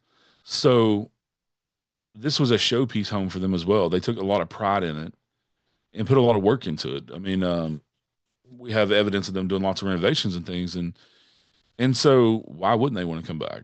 You know, Yeah. I don't think it takes some big, like I said, true crime massacre of 85 people for a place to be, you know, haunted or Right. suicides or anything like that. And I think that's what some people are looking for, the doom and gloom of it. And I just don't think it takes that. I think anywhere can be haunted. Yeah. And I think we're surrounded more than we know every day by spirits. I mean, I think you go to the hospital, visit your grandma in the hospital, you're probably going to encounter a few. And you may be looking down a hallway and see somebody walk by. Well, that wasn't a real person, even though they look like it. But you don't know, you know. Right? Yeah. Precisely. So even out in public, you know, walking down a city street, you could have 3 or 4 ghosts walk by. If they look solid as me and you don't know. I use the same example for Bigfoot. When people see Bigfoot, I equate Bigfoot with maybe time slips. Oh, yeah. Because we had Neanderthals and things like that, right? Yeah. And I always tell people when they ask about Bigfoot, I was like, well, you know, they have the whole woo where they just disappear. Well, maybe it's a time slip. If I see a deer out in the woods, I don't go up and poke it in the ass and make sure it's real. I just assume that's real, like a bear. Then you don't do that to Bigfoot. A bear? Right. And so some of the Bigfoot sightings, I'm not saying all of them because you have footprints and things, but I think some of the woo type stuff, as they call it, where they disappear and cloak or whatever, I think may just be time slips. That could be. That is a good possibility because I thought about the cloaking thing. I mean, you got octopi that can cloak. Why can't Bigfoot cloak? Right, like in a big mammal, yeah. Yeah. I mean, but I agree where you're going with that. You know, it could be a time slip. I tried to debunk a situation where I thought about UFOs and Bigfoot because whenever you have a UFO sighting, 9 times out of 10, you're going to get a Bigfoot sighting. Yeah. Yeah. So, but the time slip or a void maybe could be the biggest possibility of why they're there or why they're not there anymore. Yeah. Another dimension. The Cherokee believed that Bigfoot, they called Bigfoot two-spirit because they said they had 1 foot in our physical world and they had 1 foot in the afterworld because they would disappear in things. And the Cherokee just believe that Bigfoot's another living creature and they just live harmoniously. You leave us alone, we'll leave you alone type deal. You know, we're not going to hunt you because we understand you're an intelligent species. So we're not going to hunt you or whatever. You leave us alone, you know? So, you know, maybe it is an interdimensional thing, maybe dogmen are interdimensional thing. And I've thought about also because we're getting more and more cryptid type things and weird stuff like crawlers and all this other stuff, then maybe there is a rift that kind of happened with the dimensions. And so we're getting things from other dimensions. Yeah. And maybe some of our shit crosses over their dimensions and scares them. Maybe maybe they've never seen a Tesla truck and it appears in their world, you know. Like, or maybe we're the ghosts to them. And Right. I use that a lot too, that movie The Others. Yeah. Oh, yeah. That's a good movie. Yeah. Oh my gosh. Yeah. Well, I know you own the night house. But is there what's the most active paranormal site that you've investigated that's in your area? I'd have to say probably Thomas House. The Thomas House? Yeah. Nice. Yeah. It's a that place. Great place. The people that own it are amazing as well. I've just experienced, and I've been there a lot, like I said, but I've experienced a lot there too. I don't think I've ever been there spending a weekend that I didn't experience multiple things. Even when we're not investigating, when we're there on Friday and Saturday, you know, Friday we have a group come in, we spend the night, we see them off at 9 o'clock the next morning for breakfast. We go back and take a nap, and then we're hanging out all day until the next group comes in like 6 o'clock that night. So we have a lot of downtime. So even during the day, I've seen what I thought was a person walk by and there was nobody there. You know, because it's just but day hauntings. Yeah, or heard whistling or footsteps walking behind me in the middle of the day. You know. Yeah. But I would have to say Thomas House is one of the most haunted places, that I've been to and investigated. Now, was that one of the places that you've encountered that kind of surprised you with the level of activity, or has there been another place that kind of surprised you with the level of activity that goes on there? I don't know if any place has ever surprised me with the level of activity. I've been surprised by the lack of activity at some places because they're so hyped up. Oh, yeah. And not saying there's not activity there, but it's like fishing. Sometimes you catch them, sometimes you don't. Yeah. Yeah, I don't know if any of that's surprising with the level of activity. The Night House does some just because it's never been investigated. And so as an owner, and I hate to keep going back to the Night House, but I've just learned so much in the past year, Yeah. being the owner of a location as opposed to just an investigator going in, Yeah. of seeing them go from not knowing how to respond and how to communicate to starting to communicate, and how things are ramping up because they're like, oh, we can communicate now. Like we're figuring it out. All this Yeah. equipment and things and the techniques and things. Intelligence. So that's exciting. I've had stuff since day one when we bought the house, but to see it ramp up, and also to see them getting to know us, and I think be more comfortable with us. Yeah. So a lot more stuff happens when they're there too, for them to communicate with us. Oh, So, awesome. but see it ramp up in that way. But somewhere like, and I'm not talking smack about Waverly Hills. I know Tina and Charlie that own it. They're wonderful people. Waverly Hills is a very active place, but I've been there when it wasn't. Yeah. That was a friend of mine. Like that doesn't happen. Yeah.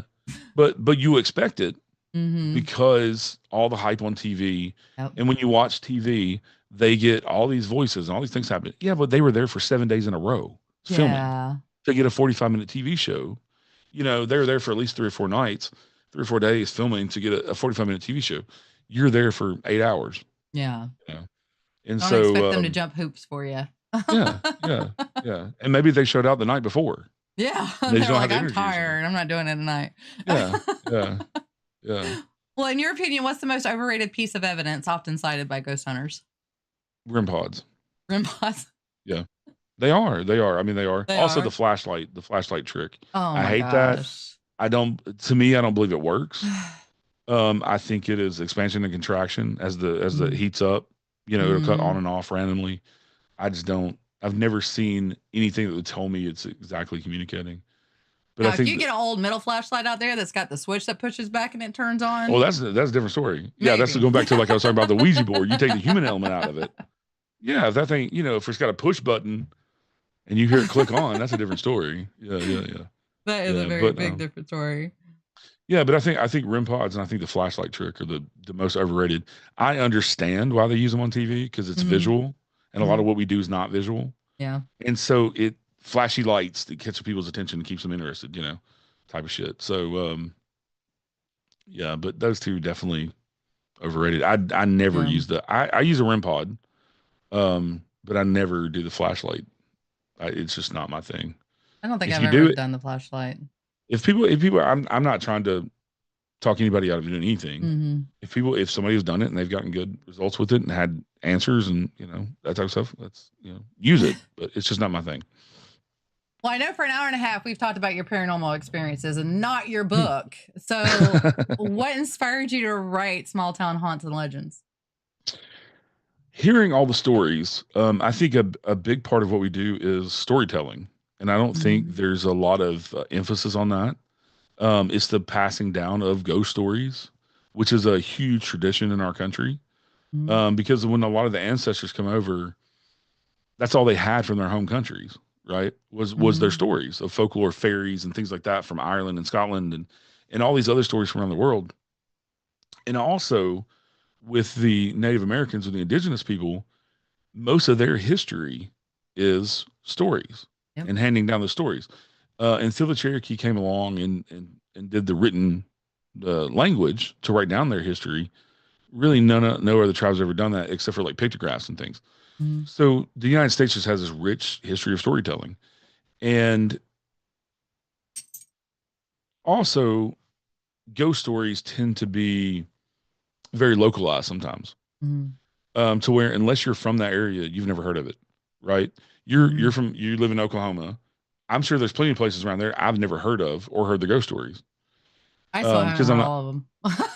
Right, because I'm not from there. And so the point of the book, and it being called Small Town Haunts and Legends, is that I stayed away from Memphis and Nashville and Knoxville because you can easily look up about Elvis's ghost at Graceland in Memphis. You can look up about the ghost of the Ryman Auditorium in Nashville, the ghost of the Opry in Nashville. A lot of these bigger cities, the Bijou Theater in Knoxville is notoriously haunted. Chattanooga, the Reading Hotel is notoriously haunted. You can find all this information. So I wanted to go in and write about locations that you've never heard of. I've never even heard of a lot of these. The majority of them I've never even heard of. But also, because I'm a huge history buff, I wanted to learn kind of the uncommon history of these places too. Because a lot of these places actually have a really relevant history to the Civil War or other events of Tennessee history or even United States history that people just don't know. Like Greenville, Tennessee, I didn't know that was the home of Andrew Johnson, who was was the president of the United States. I didn't either. He lived there and died there. I mean, even Wow. after he went back there after he was president. So yeah, things like that, and just interesting characters throughout the Civil War and American history and Tennessee history. But yeah, to write these stories, and also to take, because it's kind of like the telephone game. You'll hear 5 different versions of the same story or the same place. And so kind of taking all of those stories and trying to put them into one cohesive story that makes sense. Yeah. Without me making anything up, like putting my perspective or my opinion in there. It's just taking these 4 or 5 stories and putting them together as a cohesive narrative for the history and the haunting of that location. Oh, nice. And there's so many legends around Tennessee too. Yeah. Not just Bigfoot's in there, but like Catzilla, which is a catfish that is the size of a Volkswagen Beetle. Oh shit. And it's been reported by divers and stuff in Tennessee below the dams and stuff, and by fishermen and things like that. Some of the Cherokee legends. Catfish, isn't it? And, yeah. Because catfish will eat anything that fits in their mouth. oh my god. So yeah, that is kind of scary. yeah. Things like the Wampus cat, which there's like 32 college and high school teams that have that as their mascot across the whole southeast United States. Yeah. And it's basically a mountain lion with 6 legs and 2 tails. Oh my god. And there's a couple of variations where some of them on the end of its tail has a big spiked ball that it uses to defend itself. But that's where we get the term cattywampus from. Cattywampus, yep. Everything. Yeah, it comes from the Wampus cat. Because, well, the Wampus cat is cattywampus because it has 6 legs and 2 tails. Yeah. And like the boogeyman comes from Appalachia, from the wood booger. The wood booger? I don't think I've heard of that one. That's where the term boogeyman comes from. It got changed to boogeyman from wood booger. Yeah. All my times in the South, and all I heard was boogeyman gonna get you, but I never really researched it to see why. That's interesting. Yeah. Well, can you give us a sneak peek into one of your most fascinating stories from the book? Yeah, there are a couple of places that I found really interesting, not just because of the history, but also the hauntings. I'm just going to refer to the book real quick. I got a couple of places marked in here, just so I get things right. You know what I'm saying? Yeah. One of the most interesting ones is a place in Savannah, Tennessee, which is in West Tennessee. And that's how the book is broken up between West, Middle, and East Tennessee, and then the individual cities and then individual locations. So I did a little blurb about the city that it's in, about the history of the city. But Cherry Mansion was built in the late 1820s on this bluff overlooking Shiloh, where the Battle of Shiloh happened. Mm-hmm. And it actually was used as a headquarters right before the Battle of Shiloh by Ulysses S. Grant. Oh. And they think he actually planned the Battle of Shiloh, his offensive and stuff, from the house. Well, the house overlooked where they already had soldiers down by the river, down by Shiloh. And the legend goes, they don't know if this is completely true, but this is part of the history, that Grant was eating breakfast at the dining room table in Cherry Mansion when the battle started, and it kind of surprised him. So him and the rest of his generals had to rush down to the battle to run the battle. Sorry, we're late, guys. Yeah, they were eating breakfast. There were a couple of generals who were brought back to the house, who were upper generals around Grant, who got wounded in the battle and were brought back to the house and died in the house. Oh. And they've actually been seen in the house. Oh, wow. One of the craziest legends around one of those generals was Benjamin Prentice. He, of course, was not from Tennessee or that area. He's from another state, and I forget which one. But his wife, let's see, I don't think I put in here what state. Anyway, his wife was several states away, and she had a premonition that he was going to die. Oh. Now, this is back in the Civil War. There's no really communication. You know, she's not heard from her husband in who knows how long. She left from their home. She knew he was in Shiloh. She knew where he was in Tennessee. She left from their home. She made it to Shiloh while the battle was going on and he was in the bed actively dying when she got to the house. And she Oh, actually was there when he took his last breath because she had a premonition 3 or 4 days before that her husband was going to die. heartbreaking. Yeah. Oh my God. And they still, to this day, they still see a man in uniform who they think is him looking out one of the upstairs windows. Oh, that is So, sad. yeah, I'm sorry, it was General Wallace, not Prentice. Prentice is the other general that died there. Oh my Yeah. gosh. That is a sad story. Who wants to have a premonition of their loved one dying? Oh, Well, I mean, I guess in the end, she got there before he died, so they got to say goodbye. yeah. Otherwise, Yeah. if she hadn't had the premonition, she would have been You would have known. notified. Yeah. Yeah, Mm, So, that is a also light this, in it. yeah, this place is also it's notoriously haunted to this day. One of the more famous stories that comes from the 1970s of Cherry Mansion is that it's a private residence, still to this day. They don't do any kind of investigation, nothing like that. Mm. The people that owned it in the 70s, one evening were sitting out on the big porch, the big 2-story covered porch, after dinner, having drinks, whatever. And this is up on a big hill. So the driveway comes up and the road comes up in front of the house right there. Mm. And then you have the mailbox, and then there's the sidewalk, a couple of steps to go up to the porch. So the porch is not very far from the road. Mm. So there's 6 or 7 people out on the porch having drinks after dinner. They see this older gentleman in a suit and a top hat walking up the road, and they watch him for a couple of minutes. He's walking toward the house, and there's a historical marker in front of the house for the Battle of Shiloh and Cherry Mansion being Grant's headquarters. The old man stops in front of the sign, takes his hat off like he's reading it. They watch him for 2 minutes while he's reading the sign, and he starts walking in and just disappears right in front of all 7 of them, 6 or 7 of them. Holy shit. So 7 people saw this happen? Yeah. Oh my God.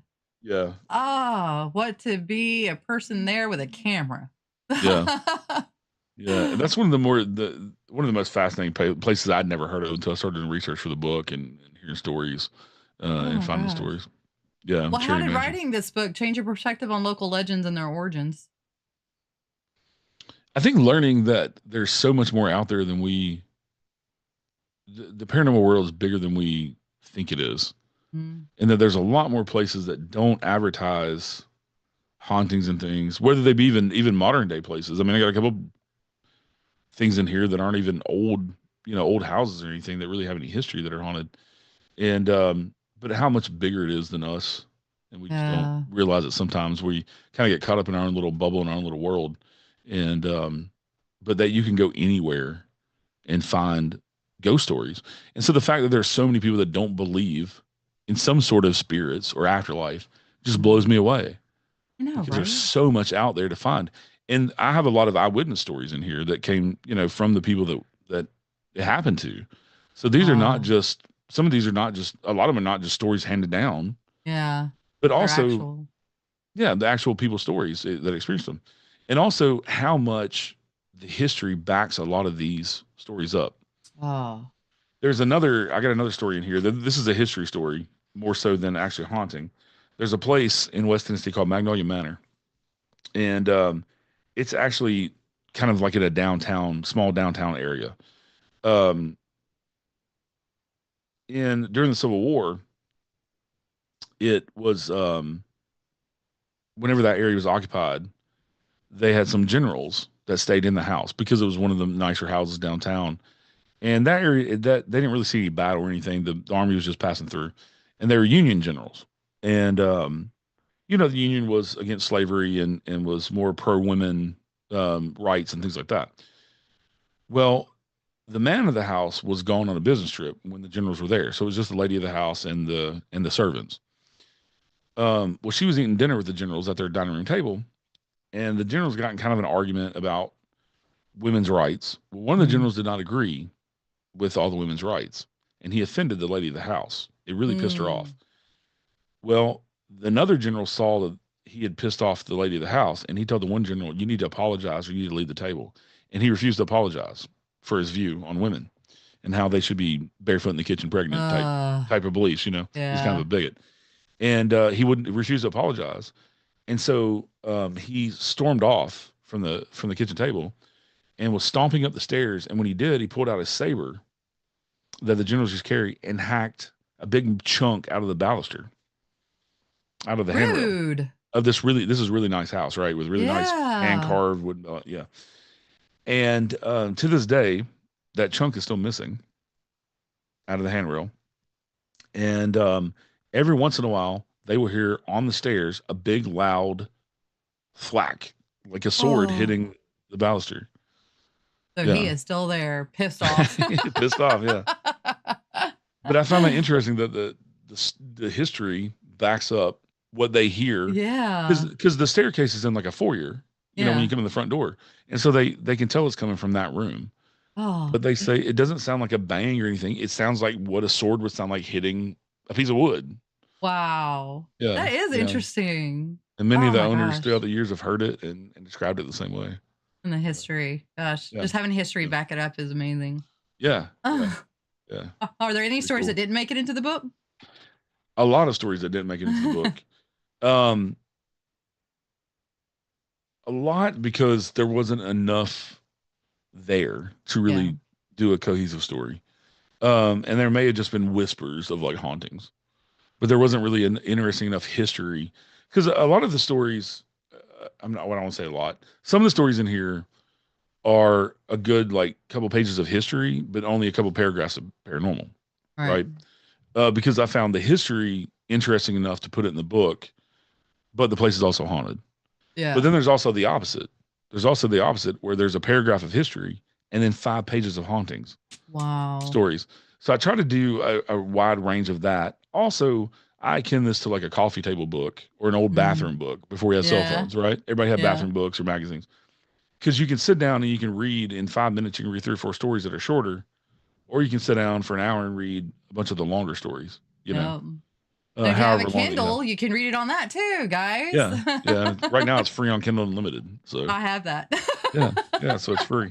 But I try to put the most interesting stories and interesting history. It's about probably 70% history.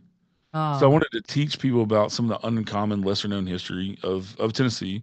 And then I hate to say it this way, but the entertainment of the ghost stories. Yeah. But also, like I was saying, the ghost stories and the history kind of back each other up a lot too. Yeah. About what's reported. And I think you have to know the history to know why these things are reported too. Yeah. I could say, well, they hear in this foyer, they hear this whack and there's a chunk missing on the banister. Mm-hmm. But if you don't know the story about the general getting mad and doing it, it makes no sense. Right. Well, how did the chunk get out of the banister? Yeah. You know? Why are we hearing that? So right. Your perspective of the book is really good, the way you do it. Thank you. So it's very interesting. It's kind of like Sin's book where she had the E.P.Ps to go along with her stuff. That was very interesting. So I do like the concept that you have for this book. What's next for Eric Freeman Sims? Any upcoming projects or investigations? Well, I've always got 9 or 10 things going on. The next book is going to be Small Town Haunts Legends of Kentucky. So that'll be the next book in the series. I want it to be a whole series. If I don't make it across the United States eventually, but at least the Southeast, what I'm most familiar with. But so working on that, research, getting that done. I would like to have that book out by October, to be honest. Nice. I think I have time to do it too. I've got Goblin Con, like I was saying, coming up in October. We're also the actual 70th anniversary of the Hobbinsville Goblin is in August. We're going to have some festivities then too for the 70th anniversary. So people can stay tuned for that. And all of that information is at goblinconky.com. Goblincon at ky.com. Yeah, goblinconky.com. Oh, goblinconky.com. Yeah. Okay. And then, of course, we got a lot of stuff going on at the Night House throughout the year. We're going to kick history tours back up a couple of days a week in March. It'll be on the weekends so people can come check out the house and just do a history tour. And then we continue the paranormal investigations year round. If people want a weekday, we can do that. I just, on the website, I have Fridays and Saturdays up for them to schedule. But if they need a Sunday or a weekday, we can do that as well. And like I said, there's 3 different ways to investigate. If you just want to do a short one or a longer one, you can spend the night in the house. And then we have the public ghost hunt coming up. The next one is April 12th. And that day, we're doing an afternoon with authors. From noon to 3, which for $15, I will give you a hour-long tour of the house. And then Sin is going to get up, Sin Schrader Hill, paranormal author, is going to get up and do a presentation on Signs from Beyond, which is one of her books about loved ones and animals coming back from the afterlife to say, hey, I'm okay.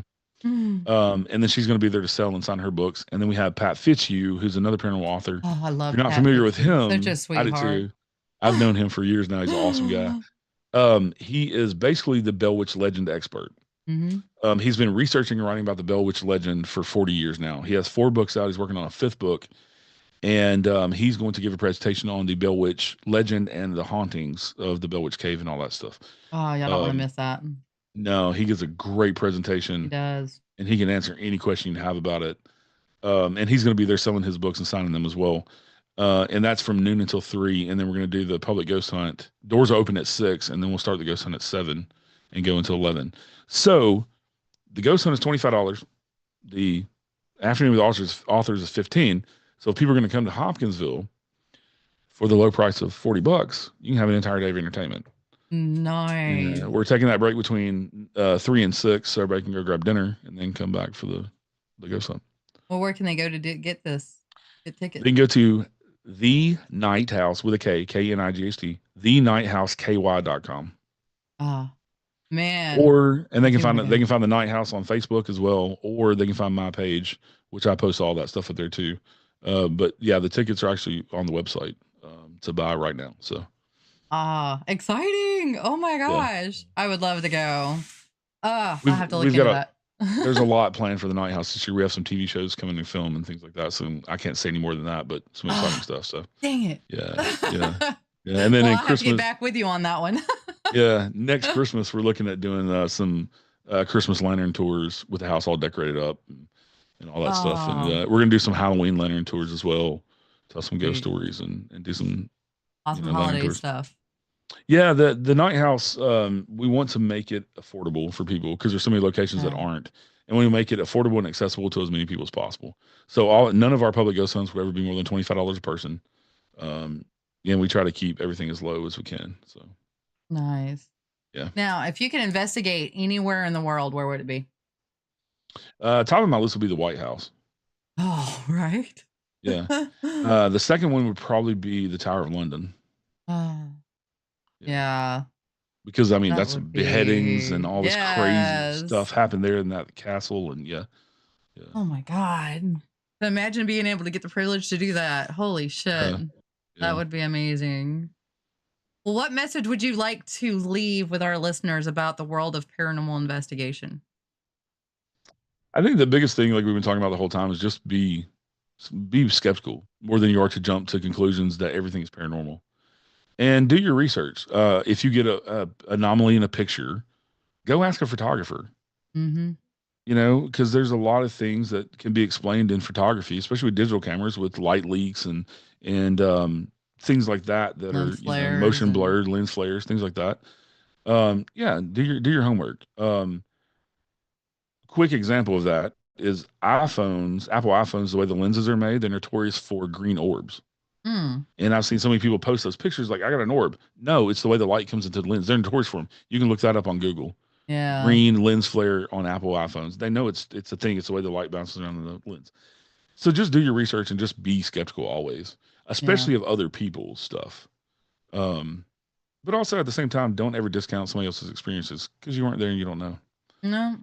Like I've had some experiences where somebody said, well, like Keith Age, for example. I love Keith Age. He's an awesome friend of mine, but he hates orbs with a passion. He only has one picture that he has that he will claim, yes, something was there.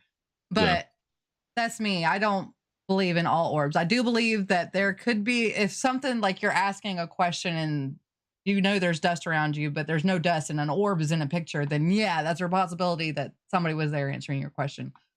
But at the same time, you have bugs, you have dust, you have hair particles. You have all kinds of things like that that float around in the air. You never know what you're going to catch. Well, even humidity being so high that you can't see with your eyes, but the camera reflects all that. Yeah. A quick story. I don't like orbs, and we've talked about REM pods, but these two things combined into an incredible thing that I saw and actually filmed. 3 of us were investigating this old rescue station in a town called Murfreesboro. Mhm. And we were sitting in the dark in this classroom that they turned into a classroom for all the EMS people and fire to do classes. Anyway, we had the REM pod, and the two people I was filming were asking questions for the REM pod to go off to answer. Mhm. And I watched on the night vision camcorder an orb go over, and as soon as it hit the antenna, it lit up for yes. Now, I don't know if that was a spirit, but it was some sort of energy that manifested into an orb. And as soon as it got to the antenna, the REM pod went off. Oh, wow. That was an interesting experience, yeah. That is interesting. I always had this concept. Oh, go ahead. The only other orbs I've ever believed in are the ones I've seen a couple with my own eyes. Yeah. With just a ball of light out of nowhere. And like I said, I don't know if that's a spirit or not, or if that's just some kind of energy. Another thing related to orbs that I've seen is like a sparkler in the dark. Like almost like glitter. Yeah. Just hanging in the air. And I don't know if that's static electricity, or I've only seen it in the summer, a couple times during the summer. Huh. So I don't know. That is something to research and look into. Yeah. But I always believe like orbs are like a strength, and apparitions are like a strength. Maybe an orb is a newly dead person trying to manifest, and they just can't get it all the way. Yeah. Maybe it's a fart. Maybe they fart. Right. Ectoplasm. Right.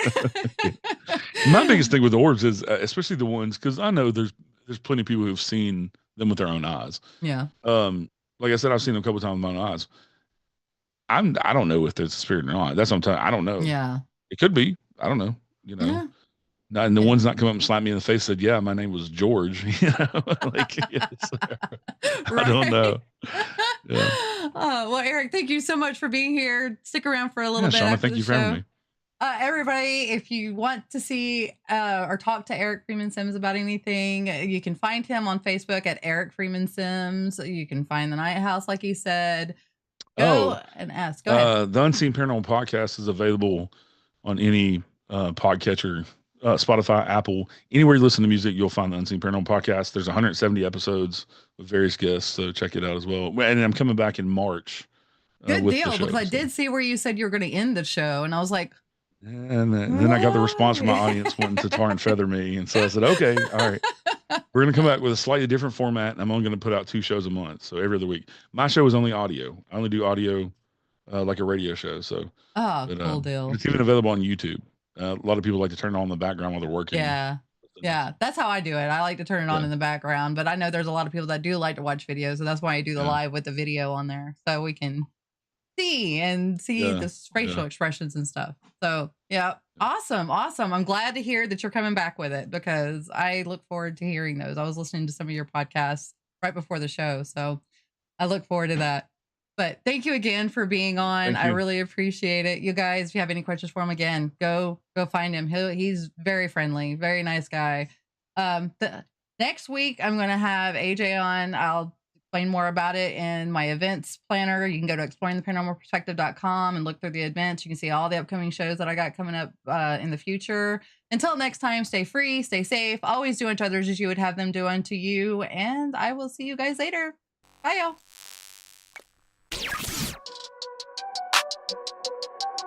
Switch it on and come along. Haunted houses all night long. Gaming streams and ghostly scenes. Just chatting with the in-betweens. IRL, she's on the case. Finding spirits in each place. Every game she plays with flair. Geeks, paranormal, she's there. Ghosts and games all night. Geeks, paranormal's bright. Just chatting feels so right. Trying to stream, it's quite a sight.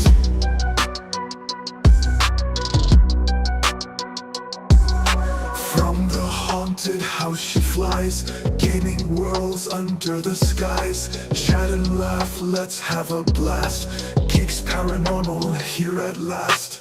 Ghosts and games all night. Geeks paranormal's bright. Just chatting feels so right. Try to stream, it's quite a sight.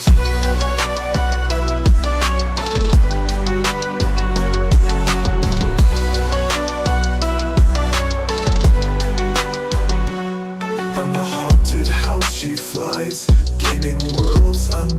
skies. Chat and laugh, let's have a blast. Geeks Paranormal here at last. Ghosts and games all night. Geeks Paranormal's bright. Just chatting through sunrise. Join the stream, it's quite a sight. In the dark, she finds the light. Streams of fun, she's out of sight. Every ghost and gaming fight. Geeks Paranormal shines so bright.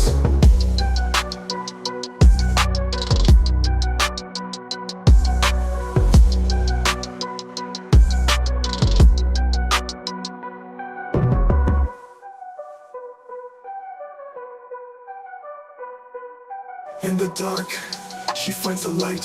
Streams so fun, she's out of sight. Every ghost and gaming fight. Geeks Paranormal shines so bright. Ghosts and games all night. Geeks Paranormal's bright. Just chatting through sunrise. Join the stream, it's quite a sight. It's quite a sight.